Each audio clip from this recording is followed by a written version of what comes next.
ਅੱਜ ਮਾਈ motivational Monday ਦੇ ਵਿੱਚ ਮੇਰੇ ਨਾਲ ਜਿਹੜੇ ਮਹਿਮਾਨ ਜੁੜੇ ਨੇ ਉਹਨਾਂ ਬਾਰੇ ਮੈਂ ਦੱਸਣਾ ਚਾਹੁੰਦੀ ਹਾਂ। ਯੂਨੀਵਰਸਿਟੀ ਆਫ ਫਰੇਜ਼ਰ ਵੈਲੀ ਦੇ ਵਿੱਚ ਇਹ ਪ੍ਰੋਫੈਸਰ ਨੇ, ਇਹ ਪੜ੍ਹਾਉਂਦੇ ਨੇ। ਸ਼ਾਇਦ ਤੁਹਾਡੇ ਵਿੱਚੋਂ ਕੁਝ ਕੁ ਜਣਿਆਂ ਨੂੰ ਇਸ ਚੀਜ਼ ਦਾ ਯਾਦ ਹੋਏਗਾ ਕਿ ਮੇਰੇ ਇਸ ਪ੍ਰੋਗਰਾਮ ਦੇ ਵਿੱਚ ਇੱਕ ਵਾਰੀ ਪਹਿਲਾਂ ਵੀ ਇਹਨਾਂ ਦੀ ਹਾਜ਼ਰੀ ਲੱਗ ਚੁੱਕੀ ਹੈ। ਵਿਸਾਖੀ ਦੇ ਨੇੜੇ ਆਪਾਂ ਗੱਲਬਾਤ ਕੀਤੀ ਸੀ, ਮੇਰੇ ਖਿਆਲ 13 ਅਪ੍ਰੈਲ ਨੂੰ ਹੀ ਗੱਲਬਾਤ ਕੀਤੀ ਸੀ, ਕਿਉਂਕਿ ਇਹਨਾਂ ਦੀ ਕਿਤਾਬ ਆਈ ਸੀ ਅੰਮ੍ਰਿਤਸਰ 1919। ਉਸ ਕਿਤਾਬ ਬਾਰੇ ਗੱਲਬਾਤ ਆਪਾਂ ਕੀਤੀ ਸੀ। ਜਦੋਂ ਪ੍ਰੋਫੈਸਰ ਰਜਨੀਸ਼ ਧਵਨ ਹੁਣਾਂ ਨੂੰ ਮੈਂ ਪਹਿਲੀ ਵਾਰੀ ਮਿਲੀ ਸੀ, ਉਦੋਂ ਇਸ ਕਿਤਾਬ ਕਰਕੇ ਹੀ ਮਿਲੀ ਸੀ। ਉਸ ਤੋਂ ਪਹਿਲਾਂ ਬਰੀਫਲੀ ਮੌਕਾ ਮਿਲਿਆ ਸੀ ਇਹਨਾਂ ਦੇ ਨਾਲ ਗੱਲਬਾਤ ਕਰਨ ਦਾ, ਯੂਨੀਵਰਸਿਟੀ ਆਫ ਫਰੇਜ਼ਰ ਵੈਲੀ ਦੇ ਵਿੱਚ ਜਿਹੜੀਆਂ ਇਹਨਾਂ ਦੀਆਂ ਐਕਟੀਵਿਟੀਜ਼ ਸੀ ਉਹਨਾਂ ਦੇ ਕਰਕੇ। ਕੀ ਕਰਦੇ ਨੇ ਯੂਨੀਵਰਸਿਟੀ ਆਫ ਫਰੇਜ਼ਰ ਵੈਲੀ ਦੇ ਵਿੱਚ? ਇਹ ਕੰਪੈਰੇਟਿਵ ਲਿਟਰੇਚਰ ਪੜ੍ਹਾਉਂਦੇ ਨੇ। ਕਹਿੰਦੇ ਕਿ ਮੈਂ ਕਲਾਸੀਕਲ ਰਾਈਟਿੰਗ ਵੀ ਸਿਖਾਉਂਦਾ ਹਾਂ। ਕੁਝ ਜਿਹੜੇ ਸ਼ਬਦ ਨੇ ਮੈਨੂੰ ਬੜੇ ਨਵੇਂ ਲੱਗੇ। ਮੈਨੂੰ ਨਹੀਂ ਪਤਾ ਕਿ ਕਲਾਸੀਕਲ ਰਾਈਟਿੰਗ ਕੀ ਹੁੰਦੀ ਹੈ। ਕੁਝ ਲਿਟਰੇਚਰ ਦੇ ਨਾਲ ਜੁੜੀਆਂ ਟਰਮਸ ਇਹਨਾਂ ਕੋਲੋਂ ਪੁੱਛਾਂਗੇ, ਕੁਝ ਇਸੇ ਤਰ੍ਹਾਂ ਥੀਏਟਰ ਦੇ ਨਾਲ ਜੁੜੀਆਂ ਹੋਈਆਂ ਪੋਸੀਬਲੀ ਸਾਨੂੰ ਕੁਝ ਨਵੀਆਂ ਗੱਲਾਂ ਪਤਾ ਲੱਗਣਗੀਆਂ। ਪਰ ਇਹਨਾਂ ਬਾਰੇ ਮੈਨੂੰ ਇਹ ਵੀ ਪਤਾ ਲੱਗਾ ਕਿ ਨਾ ਸਿਰਫ ਪੜ੍ਹਾਉਂਦੇ ਨੇ, ਨਾ ਸਿਰਫ ਲਿਖਦੇ ਨੇ, ਇਹ ਸਟੈਂਡ ਅਪ ਕਾਮੇਡੀਅਨ ਵੀ ਨੇ। ਅਤੇ ਇੱਕ ਪ੍ਰੋਫੈਸਰ ਇਹ ਸਭ ਕੁਝ ਕਿਵੇਂ ਕਰਦਾ, ਮੈਂ ਤਾਂ ਹਾਲੇ ਇਹੀ ਪੁੱਛਣ ਵਾਲੀ ਸੀ। ਮੈਨੂੰ ਥੋੜ੍ਹੀ ਦੇਰ ਪਹਿਲਾਂ ਹੀ ਪਤਾ ਲੱਗਾ ਕਿ ਅਸਲ ਦੇ ਵਿੱਚ ਇਹ ਡਾਕਟਰ ਵੀ ਰਹੇ ਨੇ। ਸੋ ਅੱਜ ਇਹਨਾਂ ਦੇ ਨਾਲ ਜਿਹੜੀ ਗੱਲਬਾਤ ਹੋਏਗੀ, ਬਹੁਤ ਇੰਟਰਸਟਿੰਗ ਗੱਲਬਾਤ ਹੋਏਗੀ। ਬਹੁਤ ਸਵਾਗਤ ਹੈ ਪ੍ਰੋਫੈਸਰ ਰਜਨੀਸ਼ ਧਵਨ ਜੀ। ਜੀ ਆਇਆਂ ਨੂੰ। ਸ਼ੁਕਰੀਆ ਨਵਜੋਤ ਜੀ, ਮੈਨੂੰ ਮੌਕਾ ਦਿੱਤਾ ਤੁਸੀਂ ਸ਼ੇਰੇ ਪੰਜਾਬ ਦੇ ਦਰਸ਼ਕਾਂ ਨਾਲ ਜੁੜਨ ਦਾ। Thank you very much. ਔਰ ਮੈਂ ਜਸਟ ਪਹਿਲੇ ਵਜ਼ਾਹਤ ਕਰਦਾ ਹਾਂ, ਮੈਂ ਕਲਾਸੀਕਲ ਲਿਟਰੇਚਰ ਪੜ੍ਹਾਉਂਦਾ ਵਾਂ, ਕ੍ਰੀਏਟਿਵ ਰਾਈਟਿੰਗ। ਕਲਾਸੀਕਲ ਰਾਈਟਿੰਗ ਸਿਖਾਉਣ ਦੀ ਮੇਰੀ ਔਕਾਤ ਨਹੀਂ ਹੈਗੀ। ਆਈ ਵਾਸ ਜਸਟ ਵੰਡਰਿੰਗ, ਹੈ ਨਾ, ਤੁਹਾਡੇ ਮੂੰਹੋਂ ਸ਼ਾਇਦ ਇਹ ਨਿਕਲਿਆ ਕਿ ਕਲਾਸੀਕਲ ਰਾਈਟਿੰਗ। ਕਲਾਸੀਕਲ ਲਿਟਰੇਚਰ ਦੇ ਵਿੱਚ ਮੇਰੀ PhD ਹੈਗੀ ਹੈ। ਓਕੇ। ਅਤੇ ਕ੍ਰੀਏਟਿਵ ਰਾਈਟਿੰਗ ਕਿਉਂਕਿ ਮੇਰਾ ਡਰਾਮਾ ਨਾਲ ਲਿੰਕ ਹੈ, ਤਾਂ ਮੈਂ ਕ੍ਰੀਏਟਿਵ ਰਾਈਟਿੰਗ ਪੜ੍ਹਾਉਂਦਾ। ਕ੍ਰੀਏਟਿਵ ਰਾਈਟਿੰਗ ਤੁਸੀਂ ਡਾਕਟਰ ਰਜਨੀਸ਼ ਧਵਨ ਨਹੀਂ ਲਿਖਦੇ? 2 ਵਜ੍ਹਾ ਹੈਗੀਆਂ, ਹੁਣ ਕਿਹੜੀ ਫੜਾ? ਹਾਂ ਇੱਕ ਡਾਕਟਰ, ਮੈਡੀਕਲ ਡਾਕਟਰ, ਫਿਰ ਇੱਕ ਡਾਕਟਰ PhD ਡਾਕਟਰ। ਅਤੇ ਫਿਰ ਮੈਂ ਚੱਲ ਬਹੁਤ ਕਨਫਿਊਜ਼ਨ ਹੋ ਜਾਂਦੀ, ਆਪਸ 'ਚ ਕੱਟ ਦਿੰਦੇ। ਫਿਰ ਮੈਂ ਰਜਨੀਸ਼ ਧਵਨ। ਪਰ ਤੁਸੀਂ ਤਾਂ ਦੋਵੇਂ ਤਰ੍ਹਾਂ ਜਸਟੀਫਾਈ ਕਰਦੇ ਸੀ ਨਾ? ਹਾਂ, ਦੋਵੇਂ ਤਰ੍ਹਾਂ ਕੀਤਾ ਸੀ। ਪਹਿਲਾ ਵਾਲਾ ਡਰ ਕੇ ਕੀਤਾ ਸੀ, ਦੂਜਾ ਵਾਲਾ ਦਿਲੋਂ ਕੀਤਾ ਸੀ। ਤੋ ਜਿਹੜਾ ਪਹਿਲਾ ਡਾਕਟਰ ਬਣਿਆ ਸੀ ਉਹ ਐਸੀ ਬਣਿਆ ਸੀ ਕਿ ਜਿਵੇਂ ਆਪਾਂ ਪੰਜਾਬ 'ਚ, ਇੰਡੀਆ ਵਿੱਚ ਤੁਹਾਨੂੰ ਪਤਾ ਹੀ ਹੈ, ਸੇਫ ਹੁੰਦਾ ਹੈ ਡਾਕਟਰ ਬਣਨਾ। ਸੇਫ ਤਾਂ ਹੁੰਦਾ ਪਰ ਔਖਾ ਹੁੰਦਾ। ਔਖਾ ਤਾਂ ਹੁੰਦਾ, ਪਰ ਉਹ ਮਤਲਬ ਥੋੜ੍ਹੀ ਰੱਬ ਦੀ ਮਿਹਰ ਸੀ, ਥੋੜ੍ਹਾ ਦਿਮਾਗ ਨੂੰ ਠੀਕ ਚੱਲਦਾ ਸੀ। ਅਤੇ ਨੰਬਰ ਆ ਗਏ ਅਤੇ ਬਣ ਗਏ। ਸਾਲ ਪਰ ਕੰਮ ਵੀ ਕੀਤਾ ਅਤੇ ਲੱਗਾ ਕਿ ਮੈਂ ਇਸ ਕੰਮ ਲਈ ਬਣਿਆ ਨਹੀਂ ਹੋਇਆ, ਫਿਰ ਮੈਂ ਛੱਡਤਾ। ਫਿਰ ਮੈਂ ਲਿਟਰੇਚਰ ਵਾਲੇ ਪਾਸੇ ਵਾਪਸ ਆ ਗਿਆ। ਵਾਹ, ਮੈਡੀਕਲ ਡਾਕਟਰ, ਲਿਟਰੇਚਰ ਵਾਲਾ ਡਾਕਟਰ ਫਿਰ ਬਣ ਗਿਆ। ਹਾਂ, ਮੈਡੀਕਲ ਡਾਕਟਰ, ਫਿਰ PhD ਲਗਾ ਲਈ ਲਿਟਰੇਚਰ ਦੇ ਵਿੱਚ। ਰਜਨੀਸ਼ ਧਵਨ ਜੀ, ਇਹ ਕੋਈ ਜਿਹੜੀ ਛੋਟੀ ਟ੍ਰਾਂਜੀਸ਼ਨ ਨਹੀਂ ਹੈਗੀ। ਜੇ ਆਪਾਂ ਦੇਖੀਏ ਕਿ ਇੱਕ ਤੋਂ ਤੁਸੀਂ ਕਹਿਣਾ ਤਾਂ ਬਹੁਤ ਸੌਖਾ ਲੱਗਦਾ ਕਿ ਪਹਿਲਾਂ ਇੱਕ ਫੀਲਡ ਦੇ ਤੁਸੀਂ ਡਾਕਟਰ ਸੀ, ਫਿਰ ਤੁਸੀਂ ਦੂਸਰੇ ਫੀਲਡ ਦੇ ਡਾਕਟਰ ਹੋ ਗਏ। ਤੁਹਾਡੀ ਜਰਨੀ ਤੋਂ ਹੀ ਮੈਂ ਸ਼ੁਰੂਆਤ ਕਰਨਾ ਚਾਹੁੰਦੀ ਹਾਂ ਕਿ ਜਿਹੜੇ ਮੈਡੀਕਲ ਡਾਕਟਰ ਪਹਿਲਾਂ ਤਾਂ ਤੁਸੀਂ ਬਣੇ, ਉਹ ਕਿਵੇਂ ਬਣੇ ਅਤੇ ਕੀ ਉਹ ਤੁਹਾਡਾ ਆਪਣਾ ਖੁਆਬ ਸੀ? ਕਿਉਂਕਿ ਜਦੋਂ ਇਸ ਪ੍ਰੋਗਰਾਮ ਨੂੰ ਮੋਟੀਵੇਸ਼ਨਲ ਮੰਡੇ ਦੇ ਵਿੱਚ ਸਾਡੇ ਸੁਣਨ ਵਾਲੇ ਸੁਣਦੇ ਆ, ਬਹੁਤ ਵਾਰੀ ਇਹੋ ਜਿਹੀਆਂ ਚੀਜ਼ਾਂ ਹੁੰਦੀਆਂ।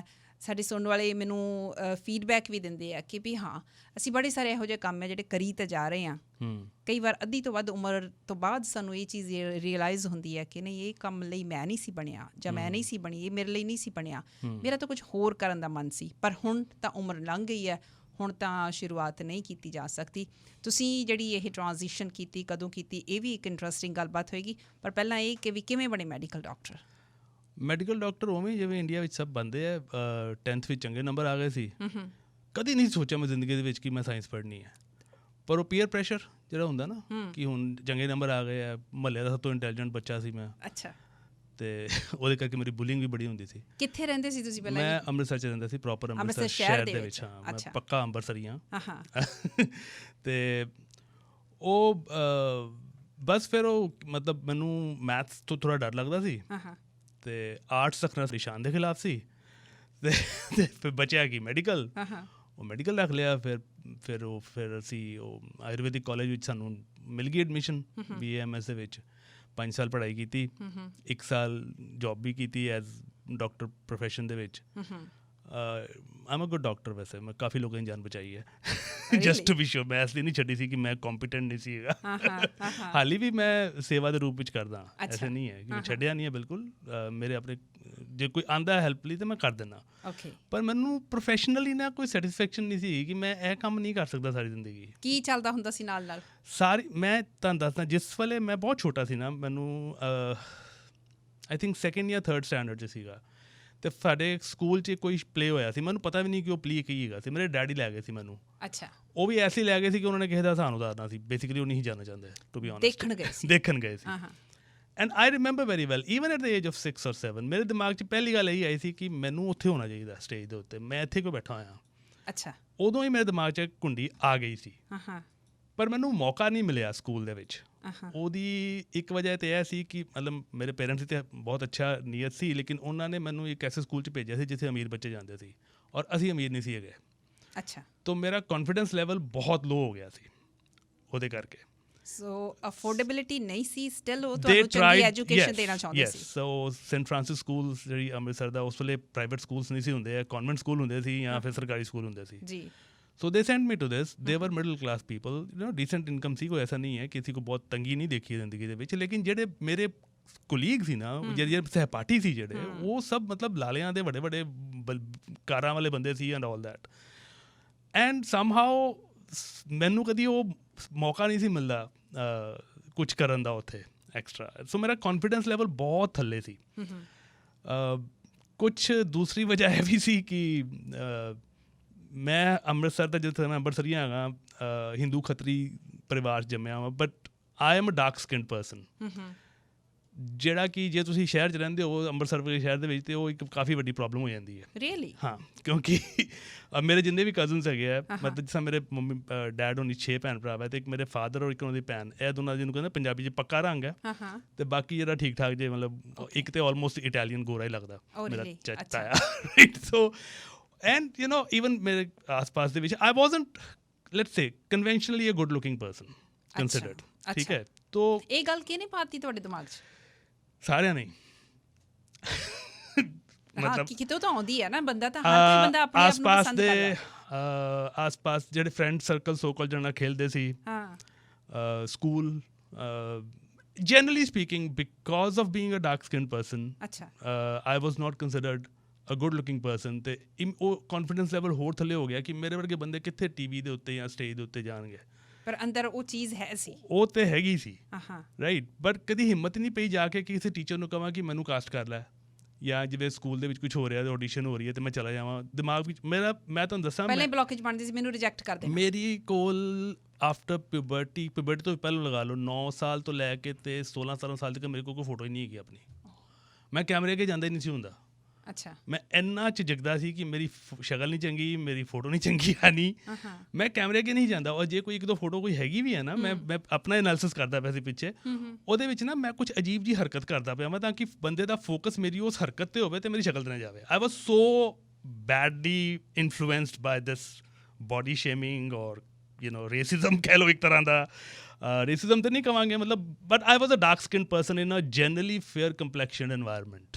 ਪਰ ਇੱਕ ਗੱਲ ਮੇਰੀ ਗੱਲ ਸੁਣੋ ਰਜਨੀਸ਼ ਜੀ, ਜਿੱਥੇ ਆਪਾਂ ਜਿਹੜੀ ਸੁਸਾਇਟੀ 'ਚੋਂ ਆਪਾਂ ਆਏ ਹਾਂ, ਜਿੱਥੇ ਉੱਥੇ ਕੀ ਹੁੰਦਾ ਸੀ ਕਿ ਵੀ ਪੱਕੇ ਰੰਗ ਦੇ ਨੂੰ ਜੇ ਕੋਈ ਸਮਝਿਆ ਨਹੀਂ ਸੀ ਜਾਂਦਾ, ਕੋਈ ਐਡੀ ਗੱਲ ਨਹੀਂ ਹੈ, ਜੇ ਮੁੰਡਾ ਆਇਆ ਤਾਂ ਉਹ ਠੀਕ ਹੈ, ਪਰ ਇੱਕ ਮੁੰਡੇ ਦੇ ਮਨ ਦੇ ਵਿੱਚ ਇਹੋ ਜਿਹੀਆਂ ਚੀਜ਼ਾਂ ਭਰ ਦਿੱਤੀਆਂ ਜਾਣੀਆਂ, ਇਹ ਤਾਂ ਬੜੀ ਮੈਨੂੰ ਸਰਪ੍ਰਾਈਜ਼ਿੰਗ ਫੈਕਟ ਲੱਗੀ। ਕੁੜੀਆਂ ਬਾਰੇ ਤਾਂ ਮੈਂ ਮੰਨਦੀ ਹਾਂ ਵੀ ਕੁੜੀਆਂ ਨੂੰ ਬਹੁਤ ਇਹ ਚੀਜ਼ ਉਹਨਾਂ ਦੇ ਮਨਾਂ 'ਚ ਭਰੀ ਜਾਂਦੀ ਹੈ ਵੀ ਗੋਰਾ ਰੰਗ ਆ, ਨੈਣ ਨਕਸ਼ ਕਿੱਦਾਂ ਦੇ ਆ, ਦੇਖਣ ਨੂੰ ਕਿਸ ਤਰ੍ਹਾਂ ਦੀ ਲੱਗਦੀ ਆ, ਲੰਬੀ ਆ, ਪਤਲੀ ਆ, ਮੋਟੀ ਆ, ਵਗੈਰਾ ਵਗੈਰਾ, ਨੱਕ ਕਿਹੋ ਜਿਹਾ, ਅੱਖਾਂ ਕਿਹੋ ਜਿਹਾ। ਕੁੜੀਆਂ ਦੇ ਫੀਚਰਸ ਦੀ ਤਾਂ ਬਹੁਤ ਗੱਲ ਕੀਤੀ ਜਾਂਦੀ ਹੈ, ਪਰ ਮੈਨੂੰ ਲੱਗਦਾ ਪਹਿਲੀ ਵਾਰੀ ਆ ਕਿਸੇ ਆਦਮੀ ਦੇ ਮੂੰਹੋਂ ਇਹ ਗੱਲਾਂ ਸੁਣ ਰਹੀ ਹਾਂ ਕਿ ਵੀ ਮੇਰੀ ਆਪਣੀ ਲੁੱਕ ਬਾਰੇ। ਹਾਂ, ਉਹਦੀ ਇੱਕ ਵਜ੍ਹਾ ਤਾਂ ਇਹ ਵੀ ਹੋ ਸਕਦੀ ਹੈ ਕਿ ਮੇਰੇ ਫੈਮਿਲੀ ਦੇ ਵਿੱਚ ਕੁੜੀਆਂ ਹੈਗੀਆਂ ਬੜੀਆਂ ਥੋੜ੍ਹੀਆਂ ਸੀ। ਲਾਈਕ ਮੇਰੀ ਸਿਸਟਰ ਤੋਂ ਪਹਿਲੋਂ 16 ਸਾਲ ਪਹਿਲੋਂ ਇੱਕ ਕੁੜੀ ਪੈਦਾ ਹੋਈ ਸਾਡੇ ਖਾਨਦਾਨ ਦੇ ਵਿੱਚ, ਉਹ 16 ਸਾਲ ਬਾਅਦ ਅਗਲੀ ਹੋਈ ਸੀ। ਸੋ ਜਨਰਲੀ ਮੁੰਡੇ ਹੈਗੇ ਸੀ।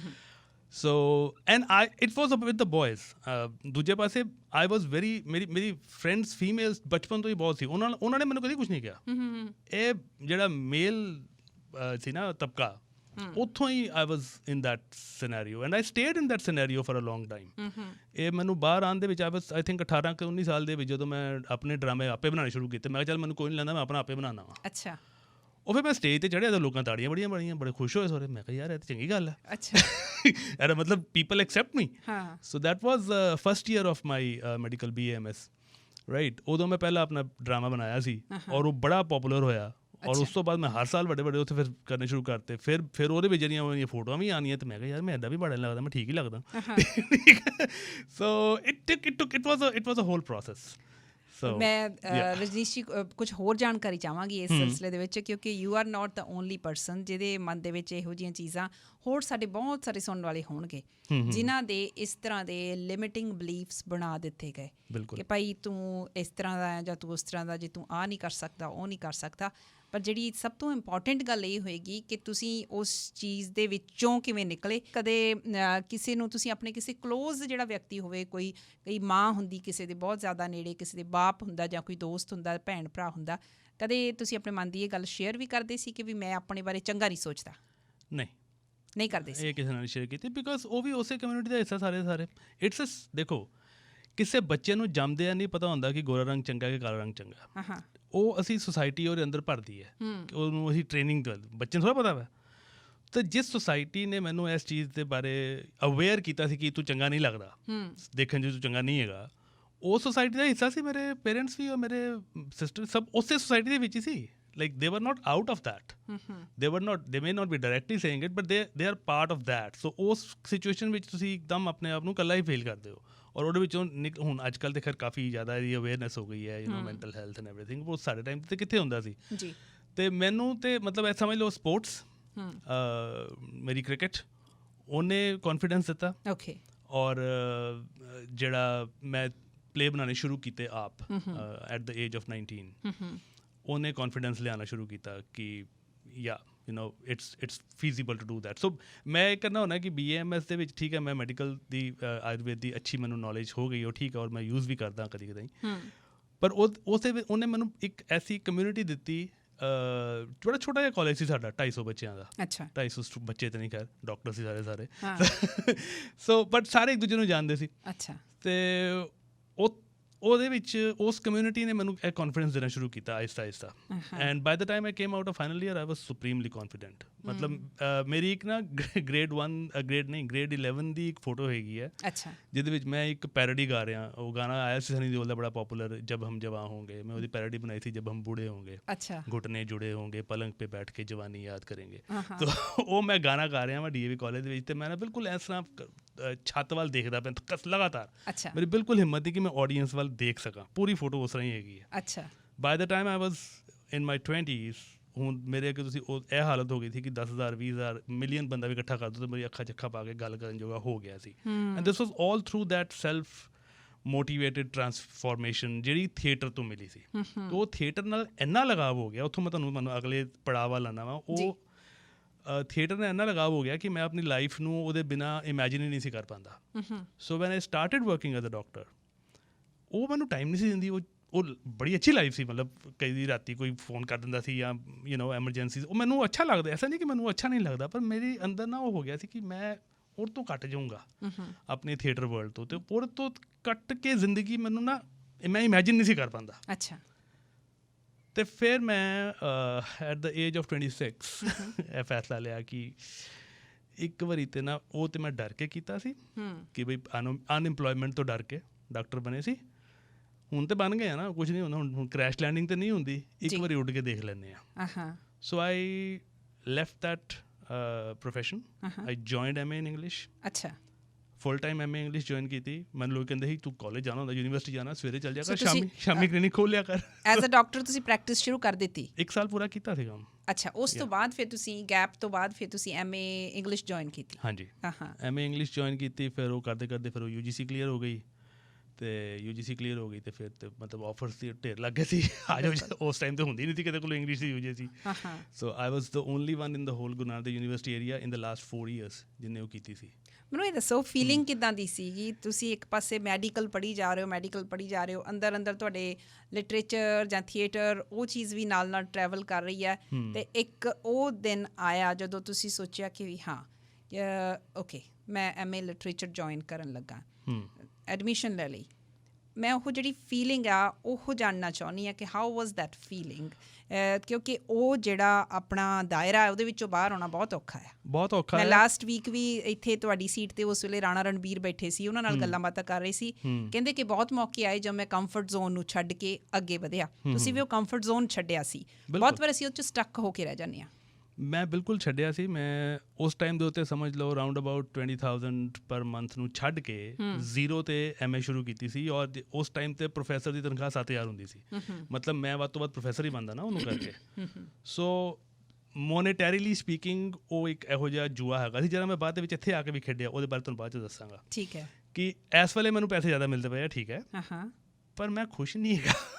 ਓਕੇ, ਮੈਨੂੰ ਹਾਲੇ ਫਿਲਹਾਲ ਪੈਸੇ ਘੱਟ ਮਿਲਣਗੇ ਪਰ ਮੈਨੂੰ ਮਜ਼ਾ ਆਏਗਾ ਜ਼ਿੰਦਗੀ ਦਾ। ਅੱਛਾ, ਤੋ ਜਿਹੜਾ ਬੈਲੈਂਸ ਸੀ ਨਾ, ਉਹ ਵਨਸ ਅਗੇਨ ਜਿਹੜੀ ਤੁਹਾਡੇ ਆਸ-ਪਾਸ ਕਮਿਊਨਿਟੀ ਉਹ ਤੁਹਾਨੂੰ ਪਾਗਲ ਹੀ ਕਹੇਗੀ। ਸਾਰੇ ਮੈਨੂੰ ਪਾਗਲ ਕਹਿੰਦੇ ਸੀ, ਇਹ ਕੀ ਕਰਦਾ ਪਿਛਦਾ ਹੀ ਹੋ ਗਿਆ ਮੈਂ ਕਿਹਾ ਪਹਿਲੋਂ ਮੈਂ ਸਮਝਾਉਂਦਾ ਸੀ ਯਾਰ ਮੇਰਾ ਇੰਝ, ਫਿਰ ਨਾ ਮੈਂ ਤੰਗ ਆ ਗਿਆ ਲੋਕਾਂ ਸਮਝਾ ਕੇ। ਯਾਰ ਤੂੰ ਕਿਉਂ ਉਹ ਛੱਡ ਕੇ, ਮੈਂ 2 ਵਰਡ ਬੋਲਦਾ ਸੀ ਕਿ ਮੇਰੀ ਮਰਜ਼ੀ। ਅੱਛਾ, ਮੇਰੀ ਮਰਜ਼ੀ ਯਾਰ, ਮੈਂ ਕਰਨਾ ਤੂੰ ਜੋ ਮਰਜ਼ੀ ਕਰ ਲਓ, ਠੀਕ ਹੈ। ਪਰ ਉਹਦੇ ਨਾਲ ਇਹ ਹੋਇਆ ਸੀ ਕਿ ਇੱਕ ਥੋੜ੍ਹਾ ਜਿਹਾ ਉਸ ਇੱਕ ਮੋਟੀਵੇਸ਼ਨ ਹੋਰ ਆ ਗਈ, ਕਿਉਂਕਿ UGC ਕਲੀਅਰ ਕਰਨੀ ਉਸ ਵੇਲੇ ਇੰਗਲਿਸ਼ ਦੇ ਵਿੱਚ was nothing short of being doing an IAS। ਕੋਈ ਮਤਲਬ 1992 ਤੋਂ UGC ਦਾ ਟੈਸਟ ਸ਼ੁਰੂ ਹੋਇਆ ਸੀ ਔਰ ਇੱਕ ਬੰਦੇ ਨੇ ਗੁਰੂ ਨਾਨਕ ਯੂਨੀਵਰਸਿਟੀ ਨੇ ਉਹ ਤੱਕ ਕੀਤੀ ਸੀ 97 ਤੱਕ, ਐਂਡ ਸੈਕਿੰਡ ਵਾਸ ਮੀ। ਅੱਛਾ, ਤੇ ਉਹ ਲਾਈਕ ਤੂੰ ਕਰ ਵੀ ਲੇਗਾ MA ਤੇ ਮਤਲਬ ਬਿਨਾਂ UGC ਤੇ ਤੁਹਾਨੂੰ ਪ੍ਰੋਫੈਸਰਸ਼ਿਪ ਨਹੀਂ ਮਿਲਣੀ। ਤੇ ਉਹਨੇ ਇੰਨਾ ਮੋਟੀਵੇਟ ਕੀਤਾ ਉਸ ਚੀਜ਼ ਨੇ that I cleared it in my first attempt. ਮੈਂ ਐਕਚੁਅਲੀ MA ਪਾਰਟ 2 ਤੋਂ ਪਹਿਲਾਂ UGC ਕਲੀਅਰ ਕਰ ਲਈ ਸੀ। So that was good. ਤੇ ਉਹ ਬਿਲਕੁਲ ਇੰਨਾ ਸੌਖਾ ਨਹੀਂ ਹੁੰਦਾ ਕਿ ਇੱਧਰਲੇ ਪਾਸੇ ਤੁਹਾਨੂੰ ਇੱਕ ਇਸ ਵੇਲੇ ਇਮੀਡੀਏਟ ਕੰਫਰਟ ਮਿਲਦਾ ਪਿਆ ਵਾ ਜੀ, ਰਾਈਟ। ਔਰ 96 ਦੇ ਵਿੱਚ 20,000 ਘੱਟ ਨਹੀਂ ਸੀ ਹੁੰਦਾ। ਆਈ ਵਾਸ ਮੇਕਿੰਗ 20,000। ਸੋ ਉਹਨੂੰ ਛੱਡ ਕੇ ਜ਼ੀਰੋ 'ਤੇ ਆ ਜਾ, ਫਿਰ MA ਕਰ ਲੈਣੀ। ਔਰ MA ਵੀ ਸਾਰੇ ਮੇਰੇ ਤੋਂ 3-4 ਸਾਲ ਛੋਟੇ, ਕਿਉਂਕਿ ਉਹ ਤਾਂ BA ਕਰਕੇ ਆਏ ਹੈ ਅਤੇ ਮੈਂ ਤਾਂ 5 ਸਾਲ ਦੀ BMS ਕੀਤੀ, 1 ਸਾਲ ਦੀ ਇੰਟਰਨਸ਼ਿਪ ਕੀਤੀ, 1 ਸਾਲ ਪ੍ਰੈਕਟਿਸ। ਮੇਰੇ ਤੋਂ ਸਾਰੇ ਛੋਟੇ ਵੀ ਸੀ। ਤਾਂ ਪਹਿਲੋਂ ਉਹ ਕਨੈਕਸ਼ਨ ਬਣਾਉਣਾ। ਅੱਛਾ, ਉਹ ਸਾਰੇ ਕੋਈ BA ਔਨਰਸ ਕਰਕੇ ਆਇਆ, ਮੈਂ +2 ਤੋਂ ਬਾਅਦ ਸਿੱਧਾ ਆਇਆ ਸੀ ਇੱਕ ਤਰ੍ਹਾਂ ਦਾ ਇੰਗਲਿਸ਼ ਦੇ ਵਿੱਚ। But I was natural with that. So ਮੈਨੂੰ ਉਹ ਮਤਲਬ ਹੈਗਾ ਸੀ ਅੰਦਰ। ਤਾਂ ਮੈਨੂੰ ਸ਼ੁਰੂ ਤੋਂ ਲਿਟਰੇਚਰ ਨਾਲ ਪਿਆਰ ਸੀ। ਤਾਂ ਮੇਰੇ ਅੰਦਰ ਇੱਕ ਹੈਗਾ ਸੀ ਕਿ I want to live a life ਜਿਹਦੇ ਵਿੱਚ ਮੈਂ ਆਪਣੇ ਆਰਟਸ ਔਰ ਥੀਏਟਰ ਔਰ ਇਹ ਤੋਂ ਦੂਰ ਨਾ ਰਹਿ ਸਕਾਂ। ਅਤੇ ਪਰਿਵਾਰ ਦੇ ਵਿੱਚ ਉਸ ਵੇਲੇ ਕੌਣ ਸੀ? ਵਰ ਯੂ ਮੈਰਿਡ ਔਰ ਨਾਟ? ਨੋ, ਜਦੋਂ ਨਹੀਂ ਮੈਰਿਡ ਤਾਂ ਨਹੀਂ ਸੀ, ਪਰ ਜਿੱਦਾਂ ਮੈਰਿਜ ਹੋਈ ਆ ਉਹ ਮੇਰੀ ਗਰਲਫ੍ਰੈਂਡ ਸੀ ਉਸ ਵੇਲੇ। ਸੋ ਐਨਕਰੇਜ ਕਰਨ ਵਾਲਾ ਕੋਈ ਸੀ ਔਰ ਨਹੀਂ? ਨਹੀਂ, ਸਿਰਫ ਮੇਰੇ ਡੈਡ ਨੇ ਅਪੋਜ਼ ਨਹੀਂ ਸੀ ਕੀਤਾ। ਅੱਛਾ, ਠੀਕ ਹੈ। ਇਹ ਮੈਂ ਉਹਨਾਂ ਨੂੰ ਕਹੂੰਗਾ ਕਿ ਉਹਨਾਂ ਨੇ ਮੇਰੀ ਉਹਨੇ ਕਿਹਾ ਚੱਲ ਤੂੰ ਕਰਨਾ ਤਾਂ ਕਰ ਲੈ ਆ, ਠੀਕ ਹੈ। My mother was not very happy. ਅੱਛਾ, my this would be wife ਸੁਣਦੀ ਵੀ ਹੋਣੀ ਹੈ, ਪਰ ਮੈਂ ਕਹਿ ਦਿੰਦਾ ਕਿ she wasn't at that moment because it's stupid. Like ਦੇਖਣ 'ਚ ਬੜਾ ਬੇਵਕੂਫਾਨਾ ਲੱਗਦਾ ਨਾ ਕਿ ਇੱਕ ਡਾਕਟਰ ਨਾਲ ਵਿਆਹ ਹੋਣ ਵਾਲਾ ਸੀ। ਉਹ ਚੰਗਾ ਭਲਾ ਤੂੰ ਆਪਣੇ ਮੇਰਾ ਵਿਆਹ ਹੋਣ ਵਾਲਾ ਅਤੇ ਤੂੰ ਉਹਨੂੰ ਛੱਡ ਕੇ ਐਵੇਂ ਕਰਨ ਲੱਗ ਪਿਆ, ਤੇਰਾ ਦਿਮਾਗ ਖਰਾਬ ਹੈ। ਅਤੇ ਪ੍ਰੈਕਟੀਕਲੀ ਨਹੀਂ ਕਿਸੇ ਨੂੰ ਲੱਗਦਾ। ਅਤੇ ਬਸ ਉਹੀ ਉਹ ਹੈ ਕਿ ਆਈ ਥਿੰਕ ਜਿਹੜੇ ਅਸੀਂ ਆਰਟਿਸਟ ਜਾਂ ਜਿਹਨਾਂ ਦਾ ਦਿਮਾਗ ਕ੍ਰੀਏਟਿਵ ਹੁੰਦਾ ਉਹ ਥੋੜ੍ਹੇ ਪ੍ਰੈਕਟੀਕੈਲਿਟੀ ਤੋਂ ਥੋੜ੍ਹੇ ਹਟ ਜਾਂਦੇ ਹੈ। ਅਤੇ ਬਸ ਉਹ ਪ੍ਰੈਕਟੀਕਲ ਨਹੀਂ ਸੀ ਹੈਗਾ। ਮੈਂ ਉਹ ਚੰਗਾ ਰਿਹਾ, ਉਹਦਾ ਫਾਇਦਾ ਮੈਨੂੰ ਇੱਥੇ ਆ ਕੇ ਬਹੁਤ ਹੋਇਆ। ਓਕੇ, ਜੇ ਮੈਂ ਐਜ਼ BA MS ਇੱਥੇ ਆਉਂਦਾ ਅਤੇ ਸ਼ਾਇਦ ਮੇਰੀ ਉਹ ਸਕਸੈਸ ਨਹੀਂ ਸੀ ਹੋਣੀ ਜੋ ਮੇਰੀ ਐਜ਼ ਇੰਗਲਿਸ਼ ਦੇ ਵਿੱਚ PhD ਕਰਕੇ ਜੋ ਮੇਰਾ ਟੌਪਿਕ ਸੀ ਉਹਦੇ ਕਰਕੇ ਜੋ ਮੈਨੂੰ ਇੱਥੇ ਸਕਸੈਸ ਮਿਲੀ ਹੈ ਕੈਨੇਡਾ। ਔਰ ਜਿਵੇਂ ਤੁਹਾਨੂੰ ਗੱਲ ਕੀਤੀ ਸੀ ਕਿ ਮੇਰਾ ਜਰਨੀ ਕੈਨੇਡਾ ਦੇ ਵਿੱਚ ਬੜੀ ਈਜ਼ੀ ਰਹੀ ਹੈ, ਰਾਈਟ। ਮੈਨੂੰ ਲੱਕੀਲੀ ਕੋਈ ਇਹੋ ਜਿਹੀ ਸਟਰਗਲ ਨਹੀਂ ਕਰਨੀ ਪਈ। ਔਰ ਉਹਦੀ ਵਜ੍ਹਾ ਇਹੀ ਹੈ ਕਿ I was doing what I wanted to do, I was following my passion. And ਅਤੇ ਜਿਹੜਾ ਲਿਖਣ ਦਾ ਕੰਮ ਫਿਰ ਕਦੋਂ ਸ਼ੁਰੂ ਕੀਤਾ? ਲਿਖਣ ਦਾ ਕੰਮ ਮੈਂ ਉਦੋਂ ਹੀ ਜਦੋਂ ਡਰਾਮੇ ਬਣਾਉਣੇ ਸ਼ੁਰੂ ਕੀਤੇ। ਸੋ ਆਪਣਾ ਨਾਲ ਲਿਖਦੇ ਵੀ ਤੁਸੀਂ ਆਪ ਹੀ ਲਿਖ ਕੇ? ਹਾਂ, ਆਪੇ ਲਿਖ ਕੇ ਆਪੇ ਬਣਾਉਂਦੇ ਸੀ। 2 ਮੇਰੇ ਫਰੈਂਡਸ ਮੈਨੂੰ ਬੜੇ ਅੱਛੇ ਮਿਲ ਗਏ ਸੀ। ਉਹ ਬੜੇ, ਇੱਕ ਤਾਂ ਬਹੁਤ ਹੀ ਸੋਲਿਡ ਕਮੇਡੀਅਨ ਹੈਗਾ, ਉਹ ਕਲਾਸਿਕ ਐਗਜ਼ਾਮਪਲ ਹੈ। ਜਿਵੇਂ ਉਹ BA MS ਵਿੱਚ ਉਹ ਪ੍ਰੈਕਟਿਸ ਕਰਦਾ, ਚੰਗੇ ਪੈਸੇ ਕਮਾਉਂਦਾ। ਅੱਛਾ, ਪਰ ਆਈ ਕੈਨ ਗਾਰੰਟੀ ਯੂ ਉਹ ਕਿਸੇ ਵੀ ਚੰਗੇ ਟੌਪ ਦੇ ਕਮੇਡੀਅਨ ਨੂੰ ਹਰਾ ਸਕਦਾ ਜੇ ਉਹ ਉੱਧਰ ਆ ਜਾਂਦਾ। ਤੇ ਉਹ ਨਹੀਂ ਆਇਆ। ਪਰ ਤੁਹਾਡੇ ਅੰਮ੍ਰਿਤਸਰ ਤੇ ਮੈਂ ਦੇਖਿਆ ਹੁਣ ਟੌਪ ਦੇ ਕਾਮੇਡੀਅਨ ਨੇ। ਹੁਣ ਕਪਿਲ ਸ਼ਰਮਾ ਦੀ ਆਪਾਂ ਗੱਲ ਕਰਦੇ ਹਾਂ, ਆਈ ਥਿੰਕ ਸੁਦੇਸ਼ ਲਹਿਰੀ ਵੀ ਮੇਰੇ ਫਰੈਂਡ ਹੈ। ਭਾਰਤੀ ਤੋਂ ਸਟੂਡੈਂਟ ਸੀ ਔਰ ਚੰਦਨ ਵੀ ਸਟੂਡੈਂਟ ਸੀ। ਅੱਛਾ, ਸੋ ਠਾਕੁਰ, ਰਾਜੀਵ ਠਾਕੁਰ, ਇਹ ਸਭ ਸਟੂਡੈਂਟ ਸੀ ਜਿਸ ਟਾਈਮ 'ਤੇ ਮੈਂ DAV ਕਾਲਜ ਵਿੱਚ। ਮੈਂ ਇਹਨਾਂ ਦੀ ਸਟਰਗਲ ਦੇਖੀ ਹੈ, ਕਾਫੀ ਇਹਨਾਂ ਨੇ ਮਿਹਨਤ ਕੀਤੀ ਹੋਈ ਹੈ। ਲੋਕਾਂ ਨੂੰ ਪਤਾ ਨਹੀਂ ਹੁੰਦਾ ਲੇਕਿਨ ਬਹੁਤ ਮਿਹਨਤ ਕੀਤੀ ਹੈ। ਔਰ ਨਾਟਸ਼ਾਲਾ ਦੇ ਵਿੱਚ, ਜੇ ਪੰਜਾਬ ਨਾਟਸ਼ਾਲਾ, ਜੇ ਸਰੋਤਿਆਂ ਨੂੰ ਨਹੀਂ ਪਤਾ ਮੈਂ ਦੱਸ ਦੇਵਾਂ, ਬਹੁਤ ਇੱਕ ਅੱਛਾ ਉਪਰਾਲਾ ਹੈਗਾ ਵਾ ਅੰਮ੍ਰਿਤਸਰ ਦੇ ਵਿੱਚ ਕੀਤਾ ਗਿਆ, ਜਿਹੜਾ ਕਿ ਫਰੀਲੀ ਅਵੇਲੇਬਲ ਹੈ। ਔਰ ਸਭ ਦੇ ਸਭ ਨੂੰ ਉਹ ਨਾਟਸ਼ਾਲਾ ਤੋਂ ਹੀ ਨਿਕਲੇ ਹੋਏ ਆ। So it's very encouraging to see them. But as I said ਕਿ ਉਹ ਮੇਰਾ ਫਰੈਂਡ ਹੈ, ਉਹ ਮੈਨੂੰ ਮਿਲ ਗਏ ਉਸ ਵੇਲੇ। ਸੋ ਵੀ ਬਿਕੇਮ ਲਾਈਕ ਮੇਰੀ ਲਿਖਤੀ ਅੱਛੀ ਸੀ, ਉਹਦੀ ਟਾਈਮਿੰਗ ਬੜੀ ਵਧੀਆ ਸੀ ਕਾਮੇਡੀ ਦੀ। ਇੱਕ ਦੋ ਜਸਟ ਸਿਨਰਜੀ ਜੀ ਬਣ ਗਈ। ਤੇ ਵੀ ਸਟਾਰਟਿਡ ਮੇਕਿੰਗ ਅ ਪਲੇ। ਉਦੋਂ ਫੇਅਰਵੈਲ ਇਵੈਂਟ ਦੇ ਉੱਤੇ ਜਾਂ ਵੈਲਕਮ ਡੇ ਦੇ ਉੱਤੇ ਅਸੀਂ ਕੋਈ ਨਾ ਕੋਈ item final 4th year final year ਤੱਕ ਇਹ ਹਾਲ ਹੋ ਗਿਆ ਸੀ ਕਿ ਆਸ-ਪਾਸ ਦੇ ਦੁਕਾਨਾਂ ਵਾਲੇ ਦੁਕਾਨਾਂ ਛੱਡ ਕੇ ਆ ਜਾਂਦੇ ਹੁੰਦੇ ਸੀ ਕਿ ਇਹਨਾਂ ਦੀ ਆਈਟਮ ਜਦੋਂ ਹੋਣੀ ਹੈ ਨਾ ਤਾਂ ਉਹ ਪੁੱਛਦੇ ਸੀ ਇਹਨਾਂ ਦੀ ਆਈਟਮ ਕਿੰਨੇ ਵਜੇ ਹੋਣੀ ਹੈ ਤੇ ਉਹ ਆਪਣੀਆਂ ਦੁਕਾਨਾਂ ਛੱਡ ਕੇ ਆ ਕੇ ਬਹਿ ਜਾਂਦੇ ਹੁੰਦੇ ਸੀ ਕਾਲਜ ਦੇ ਵਿੱਚ। Very interesting. ਫੋਕਸ ਕਿਸ ਚੀਜ਼ 'ਤੇ ਰਿਹਾ ਜਦੋਂ ਤੁਸੀਂ ਥੀਏਟਰ ਕ੍ਰੀਏਟ ਕਰਦੇ ਰਹੇ ਹੋ, ਤੁਸੀਂ ਲਿਖਦੇ ਰਹੇ ਹੋ, ਕਿਹੜੀ ਚੀਜ਼ 'ਤੇ ਜ਼ਿਆਦਾ ਤੁਹਾਡਾ ਜਿਹੜਾ ਕੋਈ ਸਬਜੈਕਟ ਸੀਗਾ ਜਿਹ 'ਤੇ ਤੁਸੀਂ ਫੋਕਸ ਕਰਦੇ? ਦੇਖੋ ਉਸ ਟਾਈਮ 'ਤੇ ਹਾਲੀ ਵੀ ਖੈਰ ਉਹੋ ਜਿਹੇ ਹੀ ਆ, ਰਿਬੈਲੀਅਸ ਨੇਚਰ ਤੇ ਹੁੰਦੀ ਹੈ ਕ੍ਰੀਏਟਿਵ ਬੰਦਿਆਂ ਦੀ। ਉਸ ਟਾਈਮ ਦੇ ਉੱਤੇ ਜੋ ਵੀ ਸੁਸਾਇਟੀ ਵਿੱਚ ਇਸ਼ੂਜ਼, ਸਾਡੇ ਮੰਡਲ ਕਮਿਸ਼ਨ ਚੱਲਦਾ ਪਿਆ ਸੀ ਜਾਂ ਹੋਰ ਜੀ ਕੋਈ ਕਰਪਸ਼ਨ ਦੇ ਇਸ਼ੂ ਦੇ ਉੱਤੇ, ਤਾਂ ਉਹਨੂੰ ਹੀ ਫੜ ਕੇ ਅਸੀਂ ਸਟਾਇਰ ਲਿਖਦੇ ਹੁੰਦੇ ਸੀ। ਅਸੀਂ ਸੀਰੀਅਸ ਨਹੀਂ ਸੀ ਕਰਦੇ। ਮੈਂ ਕਰਨਾ ਕਿ ਮੈਂ ਬੇਸਿਕਲੀ ਪਲੋਟ ਲਾਈਨ ਮੇਰੀ ਹੁੰਦੀ ਸੀ, ਵਿੱਚ ਡਾਇਲੋਗ ਵਗੈਰਾ ਉਹਨਾਂ ਦੀ ਵੀ ਕੰਟਰੀਬਿਊਸ਼ਨ ਹੁੰਦੀ ਸੀ। ਤਾਂ we are always doing this satirical take on Gulf War ਹੋਈ ਸੀ। ਗਲਫ ਵਾਰ 'ਤੇ ਇੱਕ ਬੜੀ ਵੱਡੀ ਇੱਕ ਮਿਊਜ਼ੀਕਲ ਬਣਾਇਆ ਸੀ, ਜਿਹੜੀ ਪਹਿਲੀ ਗਲਫ ਵਾਰ ਹੋਈ ਸੀ 1990 ਦੇ ਵਿੱਚ। ਸੋ ਅਸੀਂ ਕਰੰਟ ਇਵੈਂਟਸ ਨੂੰ, ਜਿਵੇਂ ਅੱਜ ਕੱਲ੍ਹ ਫਾਰਮਰਸ ਦਾ ਚੱਲਦਾ ਪਿਆ, ਜੇ ਅੱਜ ਕੱਲ੍ਹ ਅਸੀਂ ਹੁੰਦੇ ਤਾਂ ਹੋਰ 'ਤੇ ਬਣਾ ਦੇਣਾ ਸੀ। ਤੋ ਅਸੀਂ ਵੀ ਵੁੱਡ ਆਲਵੇਜ਼ ਪਿਕ ਅਪ। ਅਸੀਂ ਯੂਥ ਸੀ, ਯੂਥ ਨੇ ਆਪਣੀ ਆਵਾਜ਼, ਅਸੀਂ ਪ੍ਰੋਟੈਸਟ ਦੇ ਵਿੱਚ ਵੀ ਜਾਂਦੇ ਸੀ, ਸਭ ਕੁਛ ਕਰਦੇ ਸੀ, ਔਰ ਉਸੇ ਚੀਜ਼ ਨੂੰ ਅਸੀਂ ਨਾਟਕ ਦਾ ਰੂਪ ਹੀ ਦੇ ਦਿੰਦੇ ਸੀ। ਅਤੇ that was the focus was what's happening around me, ਔਰ ਉਹਨੂੰ ਅਸੀਂ ਕਰਕੇ ਬਾਹਰ ਲੈ ਆਉਂਦੇ ਸੀ। ਅਤੇ ਕੈਨੇਡਾ ਵੱਲੋਂ ਮੂਵ ਕਰਨ ਦਾ ਫਿਰ ਕਿਵੇਂ ਖਿਆਲ ਆਇਆ, ਕਿਵੇਂ ਸੋਚਿਆ? ਉਹ ਤਾਂ ਐਵੇਂ ਹਾਸੇ ਮਜ਼ਾਕ 'ਚ ਹੀ ਆ ਗਏ। ਮੇਰਾ ਇੱਕ ਫਰੈਂਡ ਹੈਗਾ, ਉਹਨੇ ਏਜੰਸੀ ਖੋਲ੍ਹੀ ਸੀ ਅੰਮ੍ਰਿਤਸਰ ਦੇ ਵਿੱਚ। ਇੰਨਾ ਹੈਗਾ ਨਹੀਂ ਸੀ ਰਿਵਾਜ਼ ਬਾਹਰ ਆਉਣ ਦਾ, ਇਹ ਦੁਆਬੇ ਦੇ ਵਿੱਚ ਜ਼ਿਆਦਾ ਸੀ। ਹਾਂ, ਮਤਲਬ ਓਨੈਸਟਲੀ ਮੈਂ 32 ਸਾਲ ਦਾ ਸੀ ਜਦੋਂ ਇਹ ਗੱਲ ਹੋਈ। ਉਹ ਵੀ ਮੇਰਾ ਫਰੈਂਡ ਸੀ, ਉਹਨੇ ਏਜੰਸੀ ਖੋਲ੍ਹੀ, ਉਹਨੇ ਕੋਈ ਫਰੈਂਚਾਈਜ਼ੀ ਲਈ ਸੀ ਕਿਸੇ ਦੀ, ਆਈ ਡੋਂਟ ਨੋ ਕਿਹਦੀ, ਔਰ ਉਹਨੇ ਉੱਧਰੋਂ ਏਜੰਸੀ ਲਈ ਅਤੇ ਇੱਧਰੋਂ ਕੈਨੇਡਾ ਨੇ ਪੁਆਇੰਟਸ ਵਧਾ ਦਿੱਤੇ। ਅੱਛਾ। ਅਤੇ ਉਹ ਕਹਿੰਦਾ ਯਾਰ ਇਹ ਤਾਂ ਕੰਮ ਖਰਾਬ ਹੋ ਗਿਆ, ਮੇਰੇ ਕੋਲ ਤਾਂ ਕਲਾਇੰਟ ਹੀ ਨਹੀਂ ਆਉਂਦੇ। ਅਤੇ ਉਹਨੇ ਨਾ ਮੈਨੂੰ ਲਿਆ, ਇੱਕ ਆਪਣਾ ਉਹਦਾ ਸਾਲਾ ਸੀ, ਉਹ ਵੀ ਮੇਰੇ ਨਾਲ ਪ੍ਰੋਫੈਸਰ ਸੀ DAV ਕਾਲਜ ਵਿੱਚ, ਇੱਕ ਚਾਰਟਰਡ ਅਕਾਊਂਟੈਂਟ ਦਾ ਫਰੈਂਡ ਸੀ। 4 ਬੰਦੇ ਉਹਨੇ ਪੜ੍ਹੇ ਲਿਖੇ ਫੜ ਲਏ। ਕਹਿੰਦਾ ਤੁਹਾਡੇ ਨਾਲ ਪੁਆਇੰਟ ਬਣ ਜਾਣੇ ਆ, ਤੁਹਾਡਾ ਕੰਮ ਮੈਂ ਸਾਰਾ ਕਰ ਦਿੰਦਾ। ਅੱਛਾ। ਫਿਰ ਮੈਂ ਤੁਹਾਨੂੰ ਆਪਣਾ ਪੋਸਟਰ ਬੋਏ ਬਣਾਊਂਗਾ। ਓਕੇ, ਠੀਕ ਹੈ ਯਾਰ, ਕਰਦੇ ਤੂੰ। ਅਤੇ ਉਦੋਂ ਉਹਨੇ ਕਿਹਾ ਸੀ ਕਿ ਐਪਲੀਕੇਸ਼ਨਸ ਬੜੀਆਂ ਘੱਟ ਗਈਆਂ, ਮੈਂ ਤਾਂ 6 ਮਹੀਨੇ ਤੁਹਾਨੂੰ ਆ ਜਾਣਾ। ਮੈਂ ਚੱਲ ਠੀਕ ਹੈ, ਦੇਖ ਲੈਂਦੇ ਹਾਂ। ਉਹ 6 ਮਹੀਨੇ ਕਿੱਥੇ, ਉਹ ਬਾਅਦ ਦੇ ਵਿੱਚ ਕੈਨੇਡਾ ਨੇ ਪੁਆਇੰਟ ਕਟਾ ਤੇ ਉਹ 6 ਮਹੀਨੇ ਤੱਕ ਕੁਛ ਨਹੀਂ ਹੋਇਆ। 2 ਸਾਲ ਤੱਕ ਸਾਨੂੰ ਯਾਦ, ਉਸ ਤੋਂ ਬਾਅਦ ਭੁੱਲ ਭੱਲ ਵੀ ਗਏ ਸੀ ਓਨੈਸਟਲੀ। 2008 ਵਿੱਚ 2002 ਦੀ ਅਪਲਾਈ ਕੀਤੀ, 2008 ਦੇ ਵਿੱਚ ਜਾ ਕੇ ਇੱਕ ਚਿੱਠੀ ਆਈ ਕਿ ਮੈਡੀਕਲ ਕਰਾ ਲਓ ਜੀ। ਉਦੋਂ 4-4 5-5 ਸਾਲ ਤੋਂ ਬਾਅਦ ਕਰਾ ਲੈਂਦੇ ਹਾਂ। I came here in 2009 summer vacation ਦੇ ਵਿੱਚ ਓਨੈਸਟਲੀ। ਓਕੇ। ਸਮਰ ਵੈਕੇਸ਼ਨ 'ਚ ਆਇਆ ਸੀ, ਇਹ ਸੋਚ ਕੇ ਚੱਲ 2 ਮਹੀਨੇ ਛੁੱਟੀਆਂ ਹੈਗੀਆਂ, ਘੁੰਮਾਂਗੇ, ਵੇਖਦੇ ਕੋਈ ਚੰਗਾ ਲੱਭੇਗਾ ਤਾਂ ਠੀਕ ਹੈ, ਨਹੀਂ ਤਾਂ ਵਾਪਸ ਆ ਜਾਵਾਂਗੇ। ਹਾਂ। ਅਤੇ ਪਹਿਲੀ ਛੁੱਟੀ ਨੂੰ ਹੀ ਉੱਡਿਆ ਸੀ। ਅਤੇ ਉਸ ਤੋਂ ਬਾਅਦ ਪਰ ਕੈਨੇਡਾ, ਮੈਂ ਦੱਸਿਆ ਨਾ, ਕੈਨੇਡਾ ਨੇ ਮੈਨੂੰ ਚੰਗੇ ਤਰੀਕੇ ਵੈਲਕਮ ਕੀਤਾ ਕਿ ਆ ਜਾ ਭਾਈ, ਤੂੰ ਤਾਂ ਆ ਹੀ ਗਿਆ, ਮੈਂ ਹੁਣ ਤੈਨੂੰ ਜਾਣ ਦੇਣਾ। So I found a job, this job what you are doing right now. ਅੱਛਾ। Within the first 15 days Edmonton ਦੇ ਵਿੱਚ। ਅੱਛਾ, ਐਡਮਿੰਟਨ ਲੈਂਡ ਕੀਤੇ ਸੀ ਤੁਸੀਂ? ਨਹੀਂ, ਲੈਂਡ ਇੱਥੇ ਕੀਤਾ ਸੀ। ਇੱਥੋਂ ਮੈਨੂੰ ਕੋਈ ਪੰਜਾਬੀ ਰੇਡੀਓ ਵਾਲੇ ਹੈਗੇ ਸੀ ਜਿਨ੍ਹਾਂ ਦੇ ਐਡਮਿੰਟਨ 'ਚ ਰੇਡੀਓ ਪੰਜਾਬ ਚੱਲਦਾ ਸੀ। ਓਕੇ। ਦੇ ਸੈਡ ਕਿ ਉੱਥੇ ਆ ਜਾ। ਸਾਨੂੰ ਕੀ ਸੀ, ਅਸੀਂ ਤਾਂ ਆਪਣਾ ਸਾਡੇ ਘਰ ਇੱਥੇ ਕੋਈ ਰਿਸ਼ਤੇਦਾਰ ਹੈਗਾ ਸੀ, ਬਿਲਕੁਲ ਇਕੱਲੇ ਸੀ। ਇੰਟਰਸਟ ਦਾ ਕੰਮ ਮਿਲ ਗਿਆ। ਹਾਂ, ਮੈਨੂੰ ਤਾਂ ਇੰਟਰਸਟ ਦਾ ਕੰਮ ਮਿਲ ਗਿਆ, ਉੱਥੇ ਚਲੇ ਗਏ। ਉੱਥੇ ਮੈਂ ਅਪਲਾਈ ਕੀਤਾ 1-2 ਯੂਨੀਵਰਸਿਟੀਜ਼ ਦੇ ਵਿੱਚ। ਇਟ ਵਾਜ਼ ਸਮਰ ਰਾਈਟ, ਸੋ ਜੂਨ ਜੁਲਾਈ ਦੇ ਵਿੱਚ ਇੱਥੇ ਕੀਤਾ, ਉੱਥੇ ਕੀਤਾ। ਉੱਥੇ ਵੀ ਗ੍ਰੈਂਟ ਮੈਕਈਵਨ ਵਾਲਿਆਂ ਨੇ ਬੁਲਾ ਲਿਆ, ਇੱਥੇ ਇਹਨਾਂ ਨੇ ਬੁਲਾਇਆ ਯੂਨੀਵਰਸਿਟੀ ਫਰੇਜ਼ਰ ਵਾਲੀ ਨੇ। ਹੁਣ now once again that money thing right. ਉਹ ਐਲਬਰਟਾ ਵਿੱਚ ਉਦੋਂ ਪੈਸੇ ਜ਼ਿਆਦਾ ਮਿਲਦੇ ਸੀ। ਅੱਛਾ। ਔਰ ਸੈਸ਼ਨਲ ਅਪਾਇੰਟਮੈਂਟ ਸੀ 4 ਮਹੀਨੇ ਦੀ, ਉਸ ਤੋਂ ਬਾਅਦ ਕੀ ਹੋਣਾ ਕੁਛ ਨਹੀਂ ਪਤਾ। So I was offered 2 courses to teach in Grant MacEwan, more money and the radio job. ਅੱਛਾ। ਇੱਧਰਲੇ ਪਾਸੇ ਰੇਡੀਓ ਜੋਬ ਤੇ ਓਬਵੀਅਸਲੀ ਚਲੀ ਜਾਣੀ ਹੈ, ਔਰ ਇੱਕ ਕੋਰਸ ਮਿਲਿਆ ਸੀ। ਅੱਛਾ। ਸੋ ਇੱਕ ਪਾਸੇ 5200 ਸੀ ਮਹੀਨੇ ਦਾ, ਇੱਕ ਪਾਸੇ 1200 ਸੀ। ਅਤੇ ਦਿਲ ਨੇ ਕਿਹਾ ਕਿ ਨਹੀਂ ਕਾਕਾ, ਜਾਣਾ ਤਾਂ ਉੱਧਰ ਹੀ ਹੈ, ਕਿਉਂਕਿ ਇੱਥੇ ਮੈਨੂੰ ਡਰਾਮਾ ਪੜ੍ਹਾਉਣ ਨੂੰ ਮਿਲਦਾ ਪਿਆ ਸੀ, ਮੇਰੀ ਸਪੈਸ਼ਲਿਟੀ ਸੀ। ਉੱਥੇ ਮੈਨੂੰ ਕੰਪੋਜੀਸ਼ਨ ਸੀ ਜਿਹੜੀ ਮੈਂ ਪੜ੍ਹਾ ਸਕਦਾ, ਪਰ ਮੇਰੀ ਸਪੈਸ਼ਲਿਟੀ ਨਹੀਂ ਸੀ।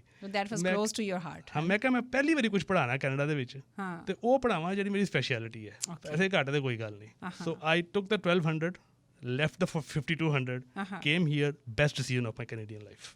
Wow, amazing. ਅਗਲੇ ਹਿੱਸੇ ਦੇ ਵਿੱਚ ਪ੍ਰੋਫੈਸਰ ਰਜਨੀਸ਼, ਤੁਸੀਂ ਕੈਨੇਡਾ ਆ ਗਏ। ਕੈਨੇਡਾ ਆ ਕੇ ਤੁਸੀਂ ਬੇਸ਼ੱਕ ਪਹਿਲਾਂ BC ਆਏ, ਤੁਹਾਨੂੰ ਲੱਗਾ ਕਿ ਤੁਹਾਡੀ ਪਸੰਦ ਦੀ ਜੋਬ ਤੁਹਾਨੂੰ ਐਡਮਿੰਟਨ ਦੇ ਵਿੱਚ ਮਿਲ ਰਹੀ ਆ, ਤੁਸੀਂ ਉੱਥੇ ਚਲ ਗਏ। ਐਡਮਿੰਟਨ ਚਲੇ ਗਏ, ਉੱਥੇ ਜਦੋਂ ਫਿਰ ਤੁਸੀਂ ਤੁਹਾਨੂੰ ਯੂਨੀਵਰਸਿਟੀ ਆਫ ਫਰੇਜ਼ਰ ਵੈਲੀ ਨੇ ਜੋਬ ਆਫਰ ਕੀਤੀ, ਉਸ ਤੋਂ ਬਾਅਦ ਤੁਸੀਂ ਇੱਥੇ ਆਉਣਾ ਪ੍ਰੈਫਰ ਕੀਤਾ, ਭਾਵੇਂ ਮੋਨੀਟਰੀ ਜਿਹੜਾ ਬੈਨੀਫਿਟ ਸੀ ਉਹ ਤੁਹਾਡਾ ਜਾਂਦਾ ਲੱਗ ਰਿਹਾ ਸੀ। ਡਿਸੀਜਨ ਜਿਹੜਾ ਹੈ ਉਹ ਤੁਸੀਂ ਕਿਵੇਂ ਬਣਾਉਂਦੇ ਹੋ, ਕਿਵੇਂ ਬਣਾਉਂਦੇ ਰਹੇ ਹੋ? ਮੈਂ ਜਿਵੇਂ ਤੁਹਾਨੂੰ ਦੱਸਿਆ ਨਾ ਕਿ ਜਿਹੜਾ BMS ਜਾਂ ਡਾਕਟਰੀ ਵਾਲਾ ਡਿਸੀਜਨ ਸੀ, ਉਹ ਡਰ ਕੇ ਲਿੱਤਾ ਸੀ। ਉਸ ਤੋਂ ਬਾਅਦ ਫਿਰ ਹੁਣ ਨਾ ਮੈਂ ਡਰ ਕੇ ਨਹੀਂ ਡਿਸੀਜਨ ਲੈਂਦਾ, ਹੁਣ ਮੈਂ ਰਿਸਕ ਲੈ ਲੈਂਦਾ। ਅੱਛਾ। ਤੇ ਕੈਲਕੂਲੇਟਡ ਹੁੰਦਾ। ਹਾਂ। ਰਿਸਕ ਨਹੀਂ ਹੁੰਦਾ ਐਕਚੁਅਲੀ। ਉਹ ਹੈ ਕਿ ਤੁਸੀਂ ਆਪਣੀ ਸਟਰੈਂਥ 'ਤੇ ਪਲੇ ਕਰਦੇ ਹੋ। ਠੀਕ ਹੈ। ਇੱਕ ਤੁਹਾਨੂੰ ਛੋਟੀ ਜਿਹੀ ਬਚਪਨ ਦੀ ਗੱਲ ਦੱਸਦਾ, ਬੜਾ ਜ਼ਿਆਦਾ ਇੰਪੈਕਟ ਹੈਗਾ ਮੇਰੀ ਲਾਈਫ ਦੇ ਉੱਤੇ। ਮੈਂ ਕ੍ਰਿਕਟ ਦੀ ਗੱਲ ਕੀਤੀ ਸੀ ਕਿ ਮੇਰੀ ਕ੍ਰਿਕਟ ਨੇ ਮੈਨੂੰ ਬੜਾ ਰੱਖਿਆ। ਮੈਂ ਹਾਲੇ ਵੀ ਖੇਡਦਾ ਜੀ। ਮੈਂ ਦੱਸਿਆ ਨਾ ਕਿ ਮੈਂ ਆਈ ਵਾਜ਼ਨਟ ਵੈਰੀ ਪੋਪੂਲਰ। ਮੈਂ ਛੋਟਾ ਵੀ ਸੀ ਆਪਣੇ ਮਹੱਲੇ ਵਿੱਚ, ਮੁੰਡਿਆਂ ਵਿੱਚ। ਉਹ ਮੈਨੂੰ ਕ੍ਰਿਕਟ ਜਦੋਂ ਖੇਡਦੇ ਟੀਮ ਦੇ ਵਿੱਚ ਮੈਨੂੰ ਐਵੇਂ ਫਾਡੀ ਜਿਹਾ ਬਣਾਇਆ ਹੁੰਦਾ ਸੀ ਉਹਨਾਂ ਨੇ। ਅੱਛਾ। ਮੈਂ ਜੇ ਕਿਸੇ ਦੂਜੀ ਟੀਮ ਨਾਲ ਮੈਚ ਪੈ ਗਿਆ ਤਾਂ ਸਾਡੀ ਵਾਰੀ ਤੇ ਆਉਣੀ ਹੋਣੀ ਵਿਚਾਰਿਆਂ ਦੀ। ਅਸੀਂ ਫੀਲਡਿੰਗ ਹੀ ਕਰਦੇ ਰਹਿੰਦੇ ਸੀ। 9ਵਾਂ-10ਵਾਂ ਪਲੇਅਰ ਹੀ। ਆਹੋ, ਠੀਕ ਹੈ। ਇੱਕ ਦਿਨ ਕੀ ਹੋਇਆ ਕਿ ਉਹਨਾਂ ਨੇ ਕਿਸੇ ਐਸੀ ਟੀਮ ਨਾਲ ਮੈਚ ਪਾ ਲਿਆ ਜਿਹੜੀ ਉਹਨਾਂ ਦੀ ਵੀ ਗੁਰੂ ਸੀ। ਅੱਛਾ। ਤੇ ਉਹਨਾਂ ਦਾ ਇੱਕ ਬੋਲਰ ਨਾਲ ਬੋਲਿੰਗ ਕਰੇ ਪ੍ਰੈਕਟਿਸ ਦੇ ਵਿੱਚ, ਤੇ ਉਹਨੂੰ ਵੇਖ ਕੇ ਡਰਨ ਸਾਰੇ ਮੇਰੀ ਟੀਮ ਦੇ ਬੰਦੇ ਕਿ ਇਹਦੇ ਅੱਗੇ ਓਪਨਿੰਗ ਕੌਣ ਕਰੇਗਾ ਨਾ। ਅਸੀਂ ਟੈਨਿਸ ਦੀ ਬੋਲ ਨਾਲ ਨਹੀਂ ਸੀ ਖੇਡਦੇ ਹੁੰਦੇ, ਅਸੀਂ ਪ੍ਰੋਪਰ ਬੋਲ ਨਾਲ ਖੇਡਦੇ ਸੀ। ਔਰ ਸਾਡੇ ਕੋਲ ਕੋਈ ਪ੍ਰੋਟੈਕਟਿਵ ਗੇਅਰ ਨਹੀਂ ਸੀ ਹੁੰਦਾ। ਠੀਕ ਹੈ। ਠੀਕ ਹੈ। ਕੋਈ ਉਹਦੀ ਫੇਸ ਕਰਨ ਨੂੰ ਤਿਆਰ ਨਹੀਂ, ਕਿਉਂਕਿ ਉਹ ਪੂਰੀ ਪ੍ਰੈਕਟਿਸ ਦੇਖ ਕੇ ਡਰਨ ਸਾਰੇ। ਤੇ ਮੈਂ ਕਿਹਾ ਮੇਰੀ ਵੈਸੇ ਤੇ ਵਾਰੀ ਆਣੀ ਨਹੀਂ। ਮੈਂ ਕਿਹਾ ਯਾਰ ਮੈਂ ਕਰਦਾ ਓਪਨਿੰਗ, ਫਿਕਰ ਨਾ ਕਰੋ। ਅੱਛਾ। ਰਾਈਟ। ਤੇ ਮੈਂ ਚਲਾ ਗਿਆ ਓਪਨਿੰਗ ਕਰਨ। ਇੱਕ ਪੈਡ ਬਣਿਆ ਸੀ ਸਿਰਫ, ਕੋਈ ਗਲਵਜ਼ ਨਹੀਂ, ਕੋਈ ਕੁਛ ਨਹੀਂ। ਪਰ ਉਹਨੇ ਜਦੋਂ ਫਾਸਟ ਬਾਲ ਕੀਤੀ ਨਾ, ਆਈ ਪਲੇਡ ਇਟ। ਔਰ ਮੈਨੂੰ ਪਹਿਲੀ ਬਾਲ ਜਦੋਂ ਬਿਲਕੁਲ ਮਿਡਲ 'ਚ ਬੈਟ 'ਚ ਲੱਗੀ, ਉਹ ਸਿੱਧੀ ਬਾਉਂਡਰੀ ਚਲੀ ਗਈ। ਅੱਛਾ।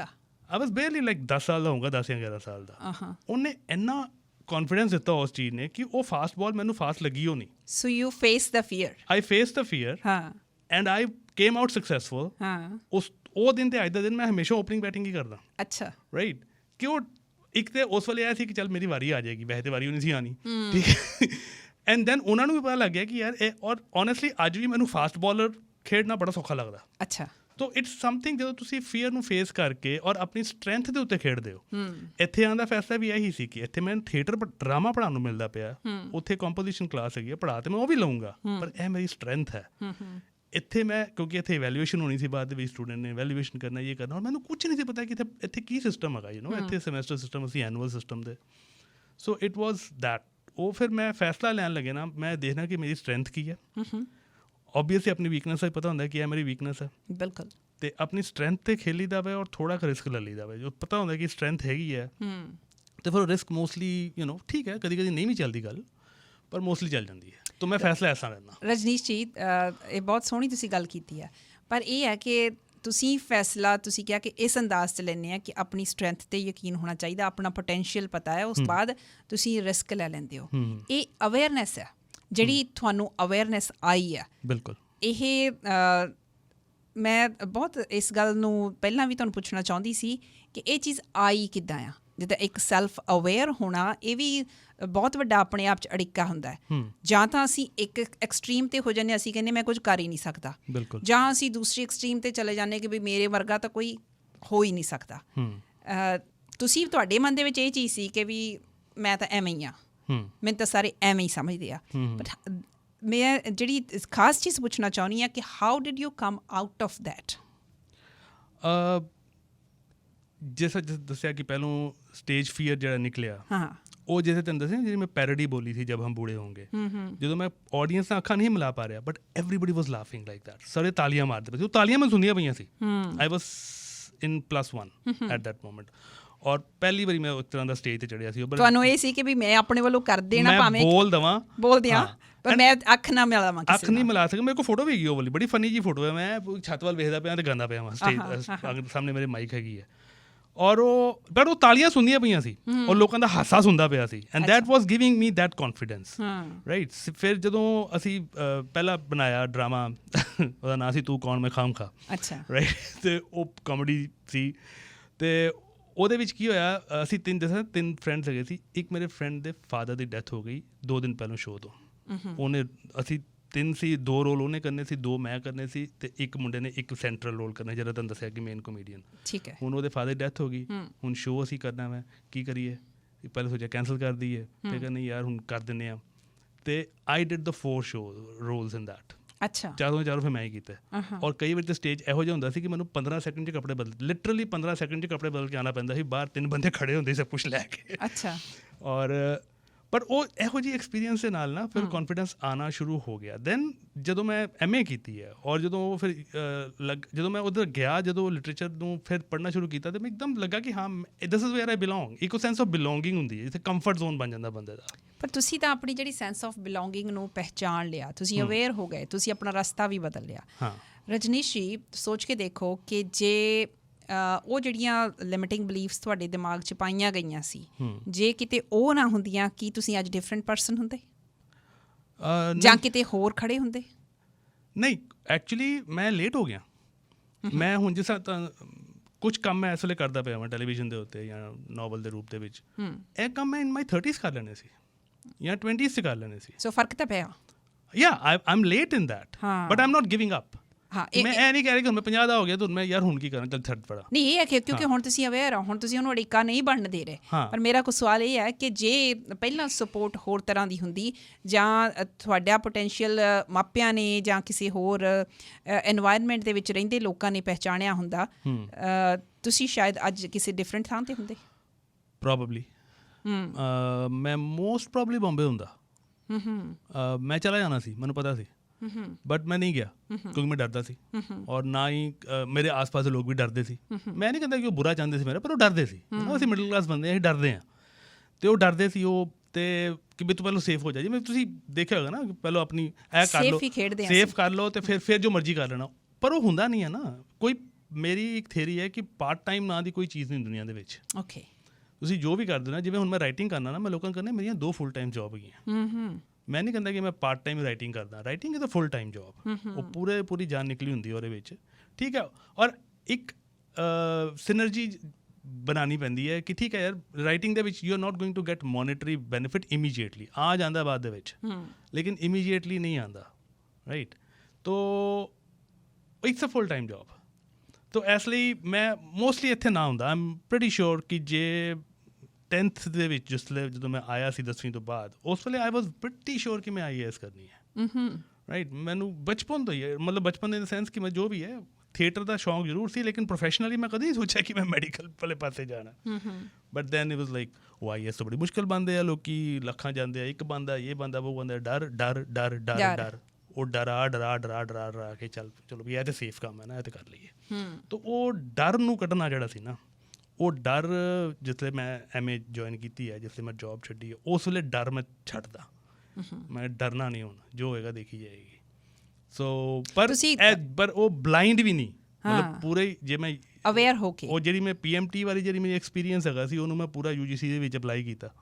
That's why I was able to success. So it's not ਕਿ ਪੰਗਾ ਲੈ ਲਿਆ ਕਿ ਦੇਖੀ ਜਾਏਗੀ ਜੋ ਹੋਏਗਾ, not like that. It was a calculation, it's ਮਿਹਨਤ ਹੈ, ਸਭ ਕੁਛ ਹੈ, ਪਰ ਡਰ ਨੂੰ ਕੱਢਦਾ। ਡਰ ਉਦੋਂ ਹੀ ਕੱਢਿਆ ਮੈਂ ਅਸਲੀ ਆਪਣਾ। ਹੁਣੇ ਤੁਸੀਂ ਮੈਂਸ਼ਨ ਕੀਤਾ ਕਿ ਵੀ ਹੋ ਸਕਦਾ ਕਿ ਵੀ ਉਹ ਮਾਹੌਲ ਨਾ ਹੁੰਦਾ ਜੋ ਬਚਪਨ 'ਚ ਤੁਸੀਂ ਫੇਸ ਕੀਤਾ। ਤੁਸੀਂ ਬੁਲਿੰਗ ਕਹਿੰਦੇ ਹੋ, ਆਪਾਂ ਉਸ ਜੇ ਦੌਰ ਦੀ ਗੱਲ ਕਰੀਏ, ਤੁਸੀਂ ਉਹਨੂੰ ਯਾਦ ਕਰਦੇ, ਮੈਂ ਦੇਖ ਰਹੀ ਹਾਂ ਕਿ ਤੁਹਾਡੇ ਮਨ 'ਚ ਆ ਰਹੀ ਹੈ ਕਿ ਵੀ ਜੇ ਉਹ ਨਾ ਹੁੰਦਾ ਸ਼ਾਇਦ ਤੁਸੀਂ ਡਿਫਰੈਂਟ ਪਲੇਸ 'ਤੇ ਹੁੰਦੇ। ਤੁਸੀਂ ਖੁਦ ਮੈਂਸ਼ਨ ਕੀਤੀ ਇਹ ਚੀਜ਼ ਕਿ ਪੋਸੀਬਲੀ ਮੈਂ ਬੰਬੇ ਹੁੰਦਾ। ਹਾਲੇ ਵੀ ਬੰਬੇ ਜਾਣ ਦਾ ਖਿਆਲ ਹੈਗਾ? ਕੀ ਕਰਨਾ ਚਾਹੁੰਦੇ ਹੋ? ਮੈਂ ਆਮ ਰਾਈਟਿੰਗ ਸਮਥਿੰਗ, ਮੇਰੀ ਕੁਝ ਪ੍ਰੋਡਿਊਸਰਸ ਨਾਲ ਵੀ ਗੱਲ ਹੁੰਦੀ ਹੈ। I will go there. ਉਹ ਵਿਚਾਰ ਹੀ ਨਹੀਂ ਹੈਗਾ ਮੈਂ ਚਲੇ ਵੀ ਜਾਣਾ। ਮੈਂ ਹਮੇਸ਼ਾ ਲਈ ਜਾਂਦਾ ਕਿ ਨਹੀਂ, ਵੱਖਰੀ ਗੱਲ ਹੈ, ਲੇਕਿਨ ਮੇਰਾ ਉਸ ਇੰਡਸਟਰੀ ਦੇ ਵਿੱਚ ਦੇਖੋ ਨਾ, ਦੂਰਦਰਸ਼ਨ ਦੇ ਉੱਤੇ ਮੈਂ ਬਹੁਤ ਕੰਮ ਕਰ ਲਿਆ ਸੀ, ਔਰ ਮੈਂ ਬੰਬੇ ਗਿਆ ਵੀ ਸੀ। ਜੈਸੀ ਕੋਈ ਨਹੀਂ ਵਾਲਿਆਂ ਦੇ ਨਾਲ ਮੈਂ ਕੰਮ ਵੀ ਕੀਤਾ ਸੀ, ਪਰ ਮੈਨੂੰ ਉਸ ਵੇਲੇ ਬੰਬੇ ਰਹਿਣਾ ਪਸੰਦ ਨਹੀਂ ਸੀ ਆਇਆ। ਅੱਛਾ। ਕਿਉਂਕਿ ਮੈਨੂੰ ਸ਼ਹਿਰ ਨਹੀਂ ਚੰਗਾ ਲੱਗਾ। ਉਸ ਮੇਰੀ ਬੇਟੀ ਛੋਟੀ ਸੀ, ਮੈਂ ਕਿਹਾ ਯਾਰ ਉਹਨੂੰ ਮੈਂ ਚੰਗੇ ਭਲੇ ਅੰਮ੍ਰਿਤਸਰ ਵਾਲੇ ਵੱਡੇ ਸਾਰੇ ਘਰ ਤੋਂ ਚੁੱਕ ਕੇ ਅਤੇ ਨਿੱਕੇ ਜਿਹੇ ਡੱਬੇ ਵਿੱਚ ਲਿਆ ਕੇ ਰੱਖ ਦੇਵਾਂ। It didn't make any sense. ਅਤੇ ਸੋ ਉਹ ਨਹੀਂ ਕੀਤਾ, ਪਰ ਹਾਲੀ ਉਹ ਹੈਗਾ ਵੈ, ਉਹ ਚੱਲ ਰਿਹਾ ਵੈ। ਆਈ ਮੇ ਨਾਟ ਲਿਵ ਇਨ ਬੰਬੇ, ਪਰ ਮੈਂ ਬੰਬੇ ਵਾਲਿਆਂ ਨਾਲ ਕੰਮ ਕਰ ਰਿਹਾ ਇਸ ਵੇਲੇ ਵੀ, ਔਰ ਫਿਊਚਰ ਹੋਰ ਵੀ ਜ਼ਿਆਦਾ ਕਰਾਂਗਾ ਥੈਂਕਸ ਟੂ ਇਹ ਹੁਣ ਜੋ ਟੈਕਨੋਲੋਜੀਕਲ ਇਨੋਵੇਸ਼ਨਸ ਹੋਈਆਂ ਮੈਂ ਉਹਦੇ ਕਰਕੇ ਮੇਰਾ ਉੱਥੇ ਰਹਿਣਾ ਜ਼ਰੂਰੀ ਨਹੀਂ ਹੈ, ਰਾਈਟ। ਪਰ ਬੰਬੇ ਫਿਲਮ ਇੰਡਸਟਰੀ ਦੇ ਨਾਲ ਜਾਂ ਟੈਲੀਵਿਜ਼ਨ ਇੰਡਸਟਰੀ ਦੇ ਨਾਲ ਰਿਸ਼ਤਾ ਮੇਰਾ ਇਸ ਵੇਲੇ ਵੀ ਹੈਗਾ, ਔਰ ਅੱਗੋਂ ਹੋਰ ਵੀ ਵਧਣਾ, ਇਹ 'ਚ ਕੋਈ ਡਾਊਟ ਨਹੀਂ। ਰਜਨੀਸ਼ ਜੀ, ਇਸ ਵੇਲੇ ਤੁਸੀਂ ਜਦੋਂ ਹੁਣ ਸਟੂਡੈਂਟਸ ਦੇ ਨਾਲ ਡੀਲ ਕਰਦੇ ਹੋ, ਹਾਂਜੀ, ਥੋੜ੍ਹਾ ਜਿਹਾ ਮੈਂ ਚਾਹੁੰਦੀ ਹਾਂ ਕਿ ਉਸ ਪੱਖ ਤੋਂ ਵੀ ਆਪਾਂ ਗੱਲਾਂ ਕਰੀਏ, ਬਿਲਕੁਲ, ਕਿਉਂਕਿ ਬਹੁਤ ਵੱਡੀ ਗਿਣਤੀ ਦੇ ਵਿੱਚ ਯੂਥ ਇੰਡੀਆ ਤੋਂ ਵੀ ਇੱਥੇ ਆਇਆ ਹੋਇਆ, ਇਹਨਾਂ ਯੂਨੀਵਰਸਿਟੀਜ਼ ਦੇ ਵਿੱਚ ਵੀ ਪੜ੍ਹ ਰਿਹਾ, ਜਿਨ੍ਹਾਂ ਯੂਨੀਵਰਸਿਟੀ ਦੇ ਵਿੱਚ ਤੁਸੀਂ ਇੱਥੇ ਪੜ੍ਹਾ ਰਹੇ ਹੋ। ਥੋੜ੍ਹੇ ਦਿਨ ਪਹਿਲਾਂ ਤੁਸੀਂ ਗੱਲ ਕੀਤੀ ਸੀ, ਉਸ ਦਿਨ ਮੈਂ ਗੱਲ ਕਰ ਰਹੀ ਸੀ ਕਿ ਯੂਥ ਦੇ ਜਿਹੜੇ ਸਟ੍ਰੈਸਿਸ ਨੇ ਉਹ ਕਿਹੋ ਜਿਹੇ ਨੇ। ਤੁਸੀਂ ਪਾਰਟੀਸੀਪੇਟ ਕੀਤਾ ਸੀ ਕਿ ਆਪਣੇ ਡੈਨਸ ਬਣਾ ਕੇ ਬੈਠ ਗਏ ਹਾਂ। ਸਾਡੇ ਲਈ ਸਭ ਤੋਂ ਵੱਡੀ ਸਮੱਸਿਆ ਇਹੀ ਹੈ।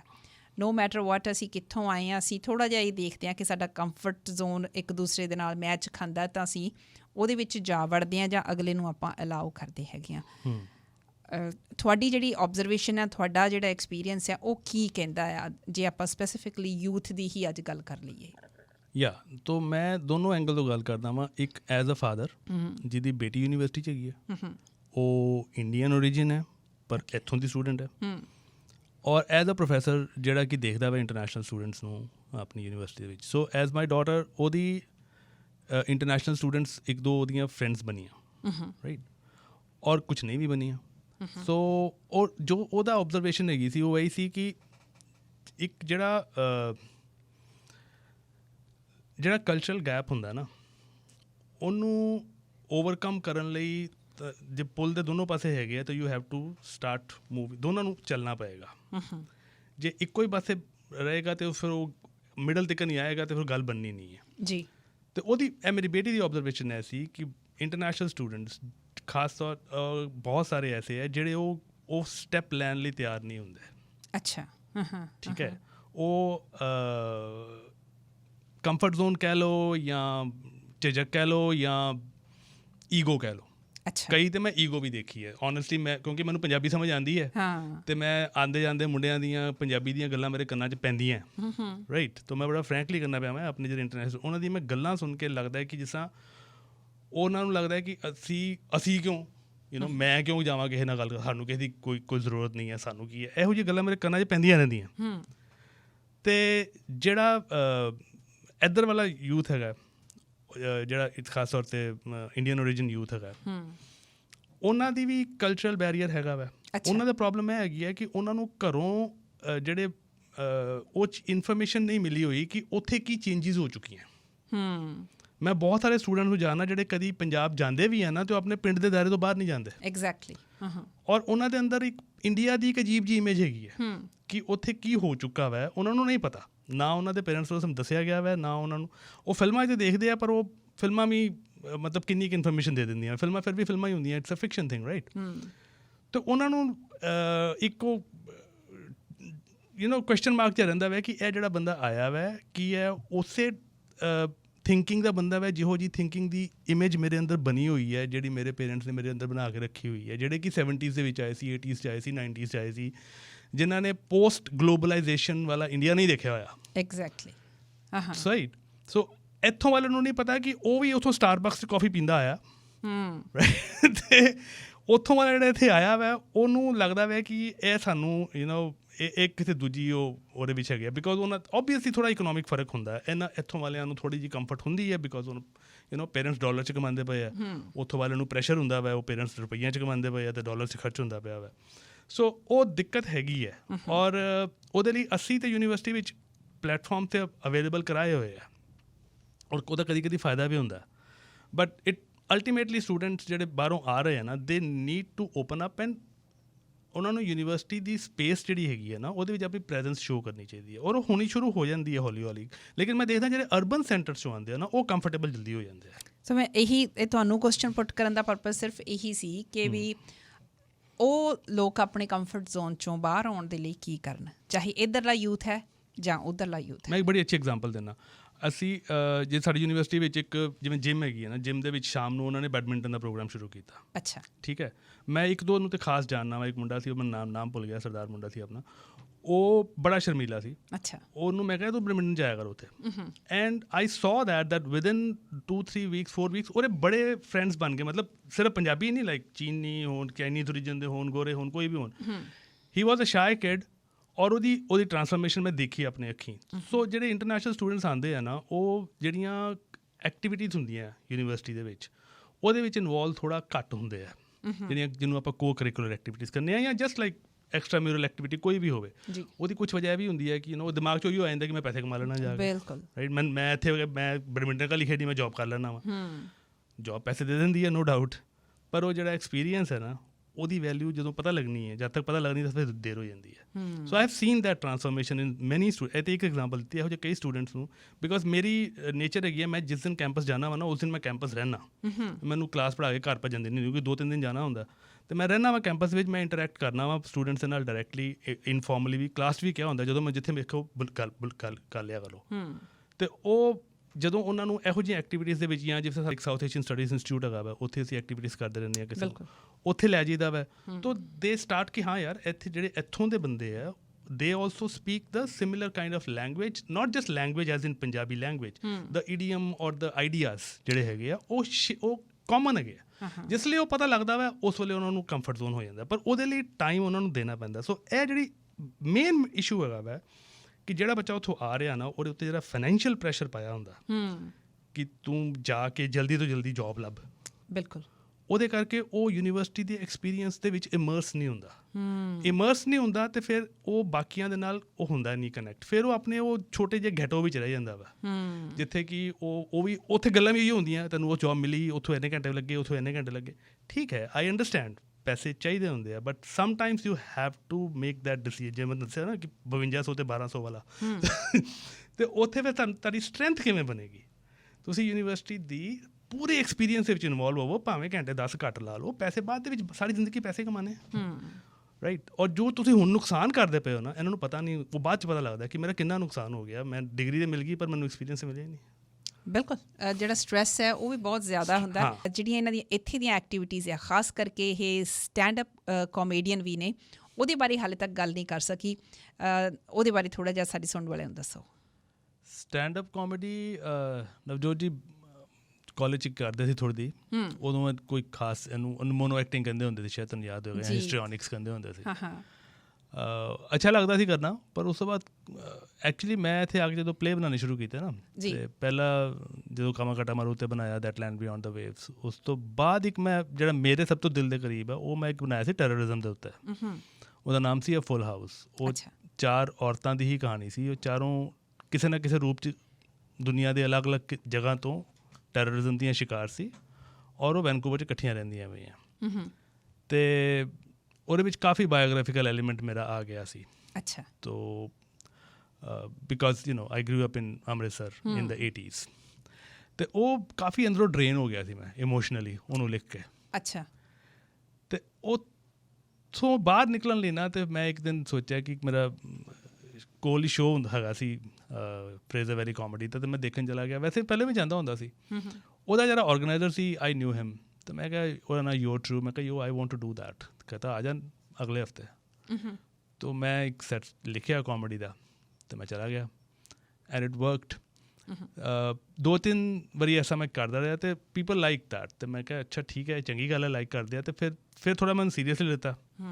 ਫਿਰ ਮੈਂ ਸੋਚਿਆ ਕਿ ਮੈਂ ਕਾਮੇਡੀ ਦੇ ਥਰੂ ਕੀ ਕਹਿਣਾ ਚਾਹੁੰਦਾ, ਰਾਈਟ, ਮੇਰੀ ਯੂਨੀਕ ਚੀਜ਼ ਕੀ ਹੋਏਗੀ। ਤਾਂ ਫਿਰ ਮੈਂ ਥੋੜ੍ਹੀ ਜੋ ਰਿਸਰਚਰ ਦਿਮਾਗ ਹੈ ਨਾ, ਅਤੇ ਉਹ ਬੜੀ ਕਾਮੇਡੀ ਦੇਖੀ, ਔਰ ਖਾਸ ਤੌਰ 'ਤੇ ਜਿਹੜੇ ਐਥਨਿਕ ਮਾਈਨੋਰਿਟੀ ਦੇ, not just Indo Canadian, ethnic minority ਦੇ ਕਮੇਡੀਅਨਸ ਦੇ ਵਿੱਚ ਇੱਕ ਚੀਜ਼ ਕਾਮਨ ਲੱਭੀ ਮੈਨੂੰ। ਅੱਛਾ।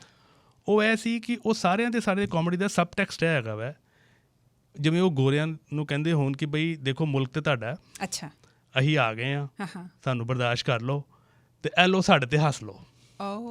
ਓਕੇ। ਤੁਸੀਂ ਗੌਰ ਨਾਲ ਵੇਖਣਾ, ਹੁਣ ਕੋਈ ਵੀ ਜਿਹੜਾ ਐਥਨਿਕ ਮਾਈਨੋਰਿਟੀ ਦਾ ਕਾਮੇਡੀਅਨ ਇੱਥੇ ਕਰਦਾ ਪਿਆ ਨਾ, ਰਸਲ ਪੀਟਰਸ ਤੋਂ ਲੈ ਕੇ ਅਤੇ ਹੁਣ ਤੱਕ ਜਿਹੜੇ ਵੀ ਹੈਗੇ ਆ, ਉਹ ਸਭ ਦੇ ਸਭ ਤੁਹਾਨੂੰ ਆਪਣੇ ਉੱਤੇ ਹਸਾਉਂਦੇ ਹੈ, ਔਰ ਉਹ ਸਟੀਰੀਓਟਾਈਪ ਨੂੰ ਸੀਮੈਂਟ ਕਰਦੇ ਆ ਜਿਹੜੀ ਕਿ ਗੋਰਿਆਂ ਦੇ ਅੰਦਰ ਹੈਗੀ ਵੜੀ ਹੋਈ। ਇੰਡੀਅਨਸ ਚੀਪ ਹੁੰਦੇ ਹੈ, ਰਾਈਟ, ਕਰੀ ਸਮੈਲਿੰਗ, ਇਹ ਉਹ, ਇਹੋ ਜਿਹੀਆਂ ਗੱਲਾਂ ਦੇ ਉੱਤੇ ਹੀ ਕਾਮੇਡੀ ਕਰਦੇ ਰਹਿੰਦੇ ਸੀ। ਅਤੇ ਮੈਂ ਕਿਹਾ ਯਾਰ ਇਹ ਤਾਂ ਫਿਰ ਗਲਤ ਹੈ, ਠੀਕ ਹੈ। So I decided to ਸਬਵਰਟ that. ਅੱਛਾ। ਤਾਂ ਮੈਂ ਕਾਮੇਡੀ ਜਦੋਂ ਕਰਨਾ ਵਾ, ਅਤੇ ਮੈਂ ਗੋਰਿਆਂ ਨੂੰ ਇਹ ਕਰਨਾ ਕਿ ਤੁਹਾਡਾ ਦਿਮਾਗ ਖਰਾਬ ਹੈ, ਤੁਹਾਨੂੰ ਸਾਡੇ ਬਾਰੇ ਕੁਛ ਨਹੀਂ ਪਤਾ, ਐ ਲਓ ਫੜੋ ਹੁਣ ਸਿੱਖੋ। ਓਕੇ। ਸੋ ਆਈ ਟੀਚ ਦੈਮ ਦ ਰੀਅਲ ਥਿੰਗ। ਜਿਵੇਂ ਕਹਿੰਦੇ ਅੱਛਾ ਇੰਡੀਅਨ ਚੀਪ ਹੁੰਦੇ, ਮੈਂ ਕਿਹਾ ਸਾਡੇ ਵਿਆਹ 'ਤੇ ਆਓ ਕਦੀ, ਰਾਈਟ।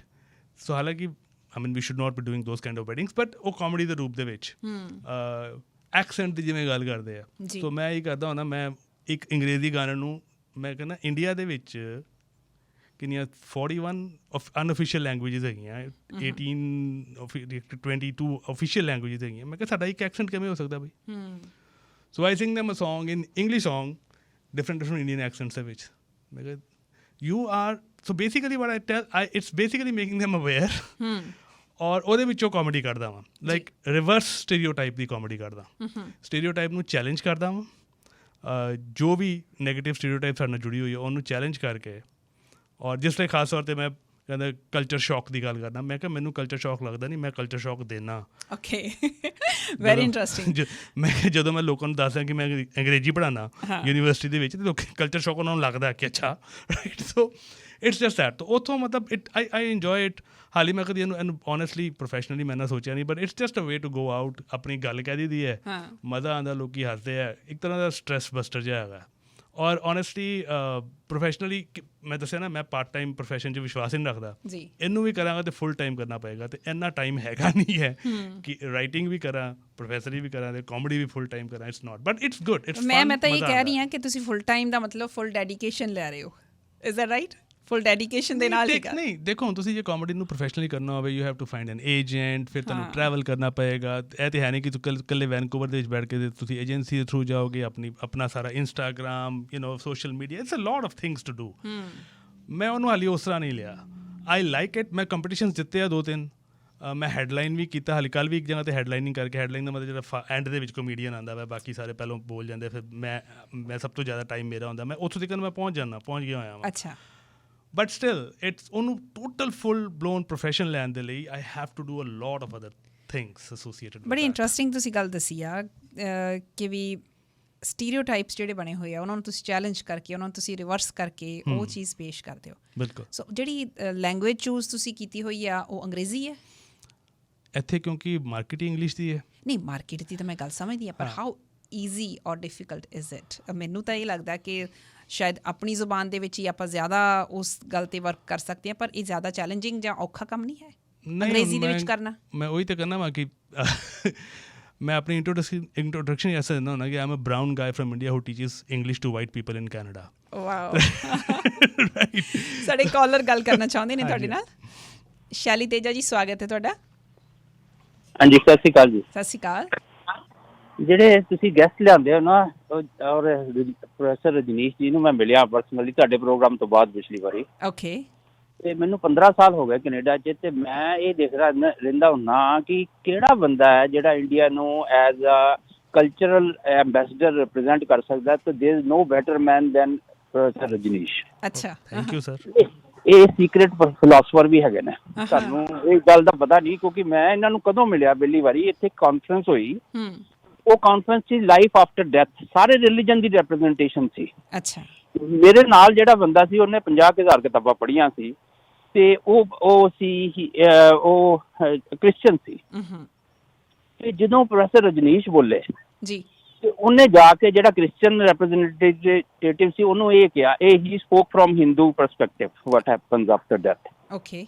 ਤੇ ਅਸੀਂ ਸਾਡਾ ਜਿਹੜਾ ਗਰੁੱਪ ਫਰੈਂਡ ਸੀ ਉਹਦੇ ਵਿੱਚ ਅਸੀਂ ਡਿਸਕਸ ਕੀਤਾ, ਤੇ ਉਹ ਕਹਿੰਦੇ ਜੀ ਇਹਦੇ ਵਿੱਚ ਜਿਹੜਾ ਹਿੰਦੂ ਪਰਸਪੈਕਟਿਵ ਸੀ ਲਾਈਫ ਆਫਟਰ ਡੈਥ, ਜਿਹੜਾ represented by professor Rajneesh, he won it clearly. ਅੱਛਾ। ਤੇ ਉਹ ਮੈਂ ਤੁਹਾਨੂੰ ਇਹ ਦੱਸਣਾ ਚਾਹੁੰਦਾ ਕਿ ਤੁਸੀਂ ਜਿਹੜੇ ਗੈਸਟ ਲਿਆਂਦੇ ਹੋ, ਇੱਕ ਤੇ ਪ੍ਰੋਫੈਸਰ ਰਜਨੀਸ਼ ਜਿਹੜੇ ਨੇ ਨਾ, ਇਹਨਾਂ ਕੋਲ ਬਹੁਤ ਕੁਛ ਹੈ ਜਿਹੜਾ ਹੀ ਕੈਨ ਆਫਰ ਜੀ, ਔਰ ਇਹ ਸੀਕ੍ਰੇਟ ਫਿਲਾਸਫਰ ਵੀ ਨੇ, ਹੋਰ ਵੀ ਮਲਟੀ ਡਾਇਮੈਂਸ਼ਨਲ ਪਰਸਨੈਲਿਟੀ ਹੈ। ਤੁਸੀਂ ਇਹਨਾਂ ਨੂੰ ਰੈਗੂਲਰ ਬੇਸ ਤੇ ਲਿਆਇਆ ਕਰੋ ਤੇ ਇਹਨਾਂ ਤੋਂ ਬਹੁਤ ਕੁਝ ਐਕਸਟ੍ਰੈਕਟ ਕਰੋ। ਬਿਲਕੁਲ ਜੀ, ਮੈਂ ਕੋਸ਼ਿਸ਼ ਕਰ ਰਹੀ ਹਾਂ। ਥੈਂਕ ਯੂ ਸੋ ਮਚ ਸ਼ੈਲੀ ਤੇਜਾ ਜੀ, ਤੁਹਾਡੀ ਇਨਪੁਟ ਹਮੇਸ਼ਾ ਇੰਪੋਰਟੈਂਟ ਹੁੰਦੀ ਹੈ ਤੇ ਤੁਹਾਡੀ ਹੱਲਾਸ਼ੇਰੀ ਦੇ ਨਾਲ ਲੱਗੇ ਹੋਏ ਹਾਂ। Thank you so much. So ਬਹੁਤ ਵਧੀਆ ਇਹ ਕੰਪਲੀਮੈਂਟ ਤੁਹਾਨੂੰ ਕਰਕੇ ਗਏ। ਥੈਂਕ ਯੂ ਸ਼ੈਲੀ ਜੀ, ਥੈਂਕ ਯੂ ਸੋ ਮਚ। ਆਪਣੇ ਕੋਲ 3-4 ਮਿੰਟ ਬਾਕੀ ਨੇ ਜੀ। ਤੁਹਾਡੇ ਕੋਲ ਬਹੁਤ ਸਾਰੀਆਂ ਗੱਲਾਂ, ਜਿਵੇਂ ਹੁਣੇ ਸ਼ੈਲੀ ਜੀ ਕਹਿ ਕੇ ਗਏ ਆ, ਕਦੇ ਫਿਰ ਮੌਕਾ ਮਿਲਿਆ ਹੋਰ ਬਹੁਤ ਆਪਾਂ ਗੱਲਾਂ ਕਰਾਂਗੇ। ਬਿਲਕੁਲ। ਇਨ ਨਟਸ਼ੈਲ ਤੁਸੀਂ ਹੋਰ ਸਾਡੇ ਸੁਣਨ ਵਾਲਿਆਂ ਨੂੰ ਅੱਜ ਮਾਈ ਮੋਟੀਵੇਸ਼ਨਲ ਮੰਡੇ ਦੇ ਉੱਤੇ ਕੀ ਕਹਿਣਾ ਚਾਹੁੰਦੇ ਹੋ? ਮੋਟੀਵੇਸ਼ਨਲ ਮੰਡੇ, ਮੈਂ ਕਦੀ ਆਪਣੇ ਆਪ ਨੂੰ ਮੋਟੀਵੇਸ਼ਨਲ ਸਪੀਕਰ ਤਾਂ ਨਹੀਂ ਮੰਨਿਆ, ਲੇਕਿਨ ਇਹ ਹੈ ਕਿ ਤੁਹਾਡੀਆਂ ਗੱਲਾਂ ਜਿਹੜੀਆਂ ਸੀ ਨਾ, ਐਕਚੁਅਲੀ ਉਹ ਹੀ ਗੱਲਾਂ ਦੇ ਵਿੱਚੋਂ ਹੀ ਅਸੀਂ ਬਹੁਤ ਕੁਝ ਸਿੱਖਦੇ ਹਾਂ।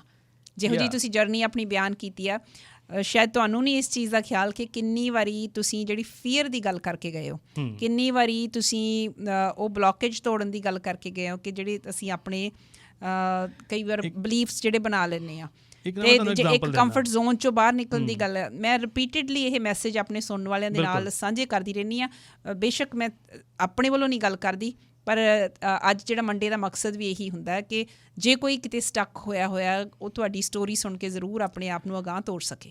ਮੈਂ ਨਾ 2 ਐਗਜ਼ਾਮਪਲਾਂ ਨਾਲ ਗੱਲ ਖਤਮ ਕਰੂੰ, ਕਲੀਅਰ ਹੋ ਜਾਏਗੀ ਸਭ ਨੂੰ। ਜਦੋਂ ਡਾਊਟ ਆਉਂਦਾ ਵਾ ਨਾ ਕਿ ਇਹ ਕਰਾਂ ਕਿ ਨਾ ਕਰਾਂ, ਰਾਈਟ, ਤੇ ਮੈਂ ਇੱਕ ਡਾਕੂਮੈਂਟਰੀ ਬਣਾਈ ਸੀ ਪ੍ਰੀਤਨਗਰ ਦੇ ਉੱਤੇ। ਪ੍ਰੀਤਨਗਰ ਸ਼ਾਇਦ ਤੁਹਾਨੂੰ ਪਤਾ ਹੋਏਗਾ, ਤੁਹਾਨੂੰ ਤਾਂ ਪਤਾ ਹੀ ਹੋਏਗਾ। ਪ੍ਰੀਤਨਗਰ ਜਿਹਨਾਂ ਨੂੰ ਨਹੀਂ ਪਤਾ, it was a unique experiment ਜਿਹੜਾ 1938 ਦੇ ਵਿੱਚ ਕੀਤਾ ਗਿਆ ਸੀ, ਇੱਕ ਆਰਟਿਸਟ ਔਰ ਲਿਟਰਰੀ ਵਿਲੇਜ ਬਣਾਉਣ ਦਾ, ਔਰ ਬਹੁਤ ਕਾਮਯਾਬ ਐਕਸਪੈਰੀਮੈਂਟ ਸੀ। ਗੁਰਬਖਸ਼ ਸਿੰਘ ਪ੍ਰੀਤਲੜੀ ਦੀ ਗੱਲ ਕਰ ਰਹੇ ਨੇ। ਹਾਂਜੀ। ਤੇ ਮੈਂ ਉਹਦੇ 'ਤੇ ਇੱਕ ਦੂਰਦਰਸ਼ਨ ਚੰਡੀਗੜ੍ਹ ਲਈ ਬਹੁਤ 1.25 ਘੰਟੇ ਦੀ ਡਾਕੂਮੈਂਟਰੀ ਬਣਾਈ ਸੀ। ਅੱਛਾ।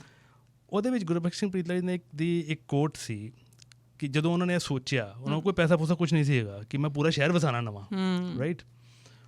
ਉਹ ਸੋਚਿਆ ਅਤੇ ਉਹਨਾਂ ਨੇ ਲਿਖਿਆ ਸੀ ਕਿ ਮੇਰਾ ਮੰਨਣਾ ਹੈ ਕਿ ਜਦੋਂ ਤੁਸੀਂ ਕੋਈ ਐਸਾ ਕੰਮ ਕਰਨਾ ਚਾਹੁੰਦੇ ਹੋ ਜਿਹਦੇ ਵਿੱਚ ਤੁਹਾਡੀ ਖੁਸ਼ੀ ਦੇ ਨਾਲ ਨਾਲ ਆਮ ਲੋਕਾਂ ਦੀ ਖੁਸ਼ੀ ਔਰ ਬਿਹਤਰੀ ਵੀ ਜੁੜੀ ਹੁੰਦੀ ਹੈ, ਤਾਂ ਕੁਦਰਤ ਉਹਨੂੰ ਪੂਰੇ ਕਰਨ ਦੇ ਵਸਾਇਲ ਆਪਣੇ ਆਪ ਪੈਦਾ ਕਰ ਦਿੰਦੀ ਹੈ। ਐਗਜ਼ੈਕਟਲੀ, ਬਿਲਕੁਲ। ਇਹ ਮੈਂ ਇੱਥੇ ਆ ਕੇ ਵੀ ਫੀਲ ਕੀਤਾ ਜਦੋਂ ਮੈਂ ਪਹਿਲਾ ਡਰਾਮਾ ਬਣਾਇਆ ਨਾ, that land beyond the waves, ਜਿਹੜਾ ਕਾਮਾਗਾਟਾ ਮਾਰੂ ਦੇ ਉੱਤੇ ਸੀ। ਹਾਂਜੀ। ਉਹਦੇ ਵਿੱਚ ਉਹ 32 ਕੈਰੈਕਟਰਸ ਦਾ ਪਲੇ ਸੀ, ਔਰ 1 ਨਵੰਬਰ ਨੂੰ ਹੋਣਾ ਸੀ, ਔਰ 15 ਸਤੰਬਰ ਨੂੰ ਸਾਡੇ ਕੋਲ 6 ਬੰਦੇ ਹੈਗੇ ਸੀ, ਰਾਈਟ। ਇੱਕ ਬੜੇ ਵੱਡੇ ਗਰੁੱਪ ਨੇ ਸਾਨੂੰ ਪਹਿਲਾਂ ਕਿਹਾ ਸੀ ਅਸੀਂ ਤੁਹਾਡੇ ਨਾਲ ਲੱਗਾਂਗੇ, ਬਾਅਦ 'ਚ ਉਹ ਮੁਕਰ ਕੇ ਦੌੜ ਗਏ। ਐਂਡ ਵੀ ਵਰ ਲਾਈਕ, ਔਰ ਮੈਂ ਮੇਰਾ ਡਾਇਰੈਕਟਰ ਜੌਨ ਇਹ ਕਿ ਹੁਣ ਕੀ ਕਰੀਏ, ਅਤੇ ਜੌਨ ਨੂੰ ਮੈਂ ਕਿਹਾ ਕੁਛ ਨਹੀਂ ਹੋਏਗਾ, ਭਾਵੇਂ ਜਾ ਕੇ ਸਟੇਜ 'ਤੇ ਜਾ ਕੇ ਪਲੇ ਪੜ੍ਹ ਕੇ ਨਾ ਆ ਜਾਈਏ, ਅੱਛਾ, ਕੈਂਸਲ ਨਹੀਂ ਕਰਨਾ। ਵਾਹ। ਅਸੀਂ ਉਹ ਐਸੀ ਐਨਰਜੀ ਮੈਂ ਖੁਦ ਫੀਲ ਕੀਤੀ ਹੈ, ਬਿਕੋਜ਼ ਇਟ ਵਾਜ਼ਨਟ, ਉਹਦੇ ਵੀ ਸਾਨੂੰ ਕੋਈ ਪੈਸੇ ਥੋੜ੍ਹਾ ਮਿਲਣਾ ਸੀ, ਵੀ ਵਰ ਡੂਇੰਗ ਇਟ ਬਿਕੋਜ਼ ਇੱਕ ਬੜੀ ਵੱਡੀ ਯਾਦ ਹੈ, ਉਹਨੂੰ ਮੈਮੋਰਾਈਜ਼ ਕਰਨਾ ਸੀ। ਅਤੇ ਮੈਂ ਐਸੀ ਐਨਰਜੀ, ਉਹ ਸਿਨਰਜੀ ਬਣੀ, ਤੁਸੀਂ ਯਕੀਨ ਜਾਣੋ ਕਿ ਇੱਕ ਵੀ ਰਿਹਰਸਲ ਐਸੀ ਨਹੀਂ ਹੋਈ ਜਿਹਦੇ ਵਿੱਚ ਸਾਰੇ ਬੰਦੇ ਹੋਣ। By the time we did it, we had 20 people on stage, 6 people working back stage, ਸਾਰੇ volunteers, and it went on to be such a good show. ਉਹਦੀ ਬੁੱਕ ਵੀ ਬਣ ਗਈ ਹੈ, ਉਹਦੀ ਵੀਡੀਓ ਵੀ ਲੋਕ ਕਲਾਸਾਂ ਵਿੱਚ ਵੀ ਪੜ੍ਹਾਉਂਦੇ ਆ। But 15 September 45 days before the show ਸਾਡੇ ਕੋਲ 6 ਲੋਕ ਸੀ ਟੋਟਲ। ਅੱਛਾ। 32 ਬੰਦਿਆਂ ਦੇ ਪਲੇ ਦੇ ਲਈ, and we didn't have any resources at that moment. ਇੱਕ ਸਪੋਰਟ ਸਿਸਟਮ ਹੈਗਾ ਸੀ, ਲੇਕਿਨ ਉਹ ਇੰਨਾ ਉਸ ਮਾਮਲੇ ਵਿੱਚ ਨਹੀਂ ਸੀ ਇੰਨਾ ਜ਼ਿਆਦਾ। ਬਟ ਇਟ ਵਾਜ਼ ਜਸਟ ਉਹੀ ਗੁਰਬਖਸ਼ ਸਿੰਘ ਪ੍ਰੀਤਲੜੀ ਵਾਲੀ ਗੱਲ ਕਿ ਜਦੋਂ ਤੁਹਾਨੂੰ ਮੈਨੂੰ ਆਪਣੀ ਖੁਸ਼ੀ ਤਾਂ ਹੈਗੀ ਸੀ, but it was something like ਯਾਰ ਉਹ ਲੋਕਾਂ ਦੀ ਕੁਰਬਾਨੀ ਸਦਕਾ ਅਸੀਂ ਅੱਜ ਇੱਥੇ ਇੰਨੀ ਮੌਜ ਕਰਦੇ ਪਏ ਹਾਂ, ਉਹ ਟ੍ਰਿਬਿਊਟ ਹੈ। ਬਿਲਕੁਲ, ਰਾਈਟ। ਉਹ ਐਨਰਜੀ ਬਾਹਰ ਕੀਤੀ ਨਹੀਂ, ਅਤੇ ਇਸ ਤਰ੍ਹਾਂ ਲੋਕ ਜੁੜਨੇ ਸ਼ੁਰੂ ਹੋਏ, ਤੁਸੀਂ ਸੋਚ ਨਹੀਂ ਸਕਦੇ। And that is the only place ਸੀ ਜਿਹਦੇ ਵਿੱਚ ਐਗਜ਼ੈਕਟ ਨੰਬਰ ਆਫ ਵਾਈਟ ਔਰ ਬਰਾਊਨ ਐਕਟਰਸ ਹੈਗੇ ਸੀ। ਠੀਕ ਹੈ, 10 ਵਾਈਟ ਐਕਟਰਸ ਸੀ, 10 ਬਰਾਊਨ ਐਕਟਰਸ ਸੀ, ਔਰ ਮੇਰੀ ਆਡੀਅੰਸ ਵੀ ਮਿਕਸ ਸੀ। ਐਂਡ ਬਿਲਕੁਲ ਉਹ ਜਿਹੜੀ ਮੇਰਾ ਹੋਰ ਮਨ ਵਿੱਚ ਹੈਗਾ ਸੀ ਕਿ ਯਾਰ ਮੈਂ ਕੋਈ ਐਸਾ ਡਰਾਮੇ ਨਹੀਂ ਬਣਾਉਣੇ ਜਿਹਦੇ ਵਿੱਚ ਕਿ ਇੱਕ ਕਮਿਊਨਿਟੀ ਸਪੈਸੀਫਿਕ ਆਡੀਅੰਸ ਜਾਂ ਉਹਨੂੰ ਟਾਰਗੇਟ ਨਹੀਂ ਕਰਨਾ। ਤਾਂ ਮੈਂ ਜੋ ਆਲ ਇਨਕਲੂਸਿਵ ਸੀ, ਮੈਂ ਜੋ ਵੀ ਬਣਾਇਆ ਹੋਇਆ ਉਹ ਸਾਰੇ ਹੀ ਉਹਦੇ ਵਿੱਚ ਹਰ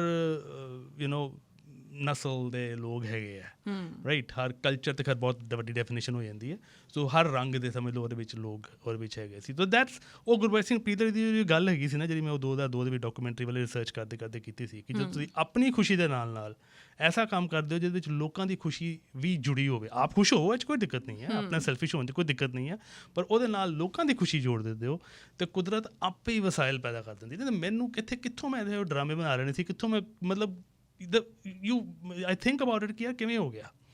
It doesn't make any sense. Practically it doesn't make any sense. Sense make ਕਰਦੀ ਹੈ।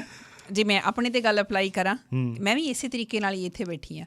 ਇਹ ਨਾ ਸਿਰਫ ਮੇਰੀ ਖੁਸ਼ੀ ਹੈ, ਮੈਨੂੰ ਇਹ ਲੱਗਦਾ ਕਿ ਸਾਡੇ ਸੁਣਨ ਵਾਲੇ ਬਹੁਤ ਕੁਝ ਹੈ ਜਿਹੜਾ ਇਹੋ ਜਿਹੇ ਪ੍ਰੋਗਰਾਮਸ ਤੋਂ ਸਿੱਖਦੇ ਆ। ਜਿਵੇਂ ਹੁਣ ਤੁਹਾਡੇ ਨਾਲ ਇੰਟਰੈਕਟ ਕੀਤਾ, ਤੁਹਾਡੇ ਨਾਲ ਗੱਲਾਂ ਬਾਤਾਂ ਕੀਤੀਆਂ, ਇੱਕ ਪਲੈਟਫਾਰਮ ਹੈ ਜਿਹਦੇ 'ਤੇ ਅਸੀਂ ਇਕੱਠੇ ਹੋ ਕੇ ਸਾਰਾ ਇਹ ਸਭ ਕੁਝ ਕਰ ਰਹੇ ਹੈਗੇ। ਬਿਲਕੁਲ ਬਿਲਕੁਲ। ਸੋ ਖੁਸ਼ੀ ਹੋਈ ਤੁਹਾਡੇ ਨਾਲ ਗੱਲਬਾਤ ਕਰਕੇ। ਮੈਂ ਉਮੀਦ ਕਰਦੀ ਹਾਂ ਕਿ ਸਾਡੇ ਸੁਣਨ ਵਾਲਿਆਂ ਨੂੰ ਵੀ ਅੱਜ ਦਾ ਇਹ ਪ੍ਰੋਗਰਾਮ ਪਸੰਦ ਆਇਆ ਹੋਵੇਗਾ। ਰਜਨੀਸ਼ ਤਵੰਜੀ, ਬਹੁਤ ਬਹੁਤ ਸ਼ੁਕਰੀਆ। Thank you so much. ਬੜਾ ਮਜ਼ਾ ਆਇਆ ਗੱਲਬਾਤ ਕਰਕੇ, ਔਰ ਮੈਂ ਉਮੀਦ ਕਰਨਾ ਕਿ ਲੋਕਾਂ ਨੂੰ ਵੀ ਅੱਛਾ ਲੱਗਾ ਹੋਵੇਗਾ। Thank you so much. Rajneesh Tawanji ਦੇ ਨਾਲ ਅੱਜ ਇੰਨੀ ਹੀ ਗੱਲਬਾਤ।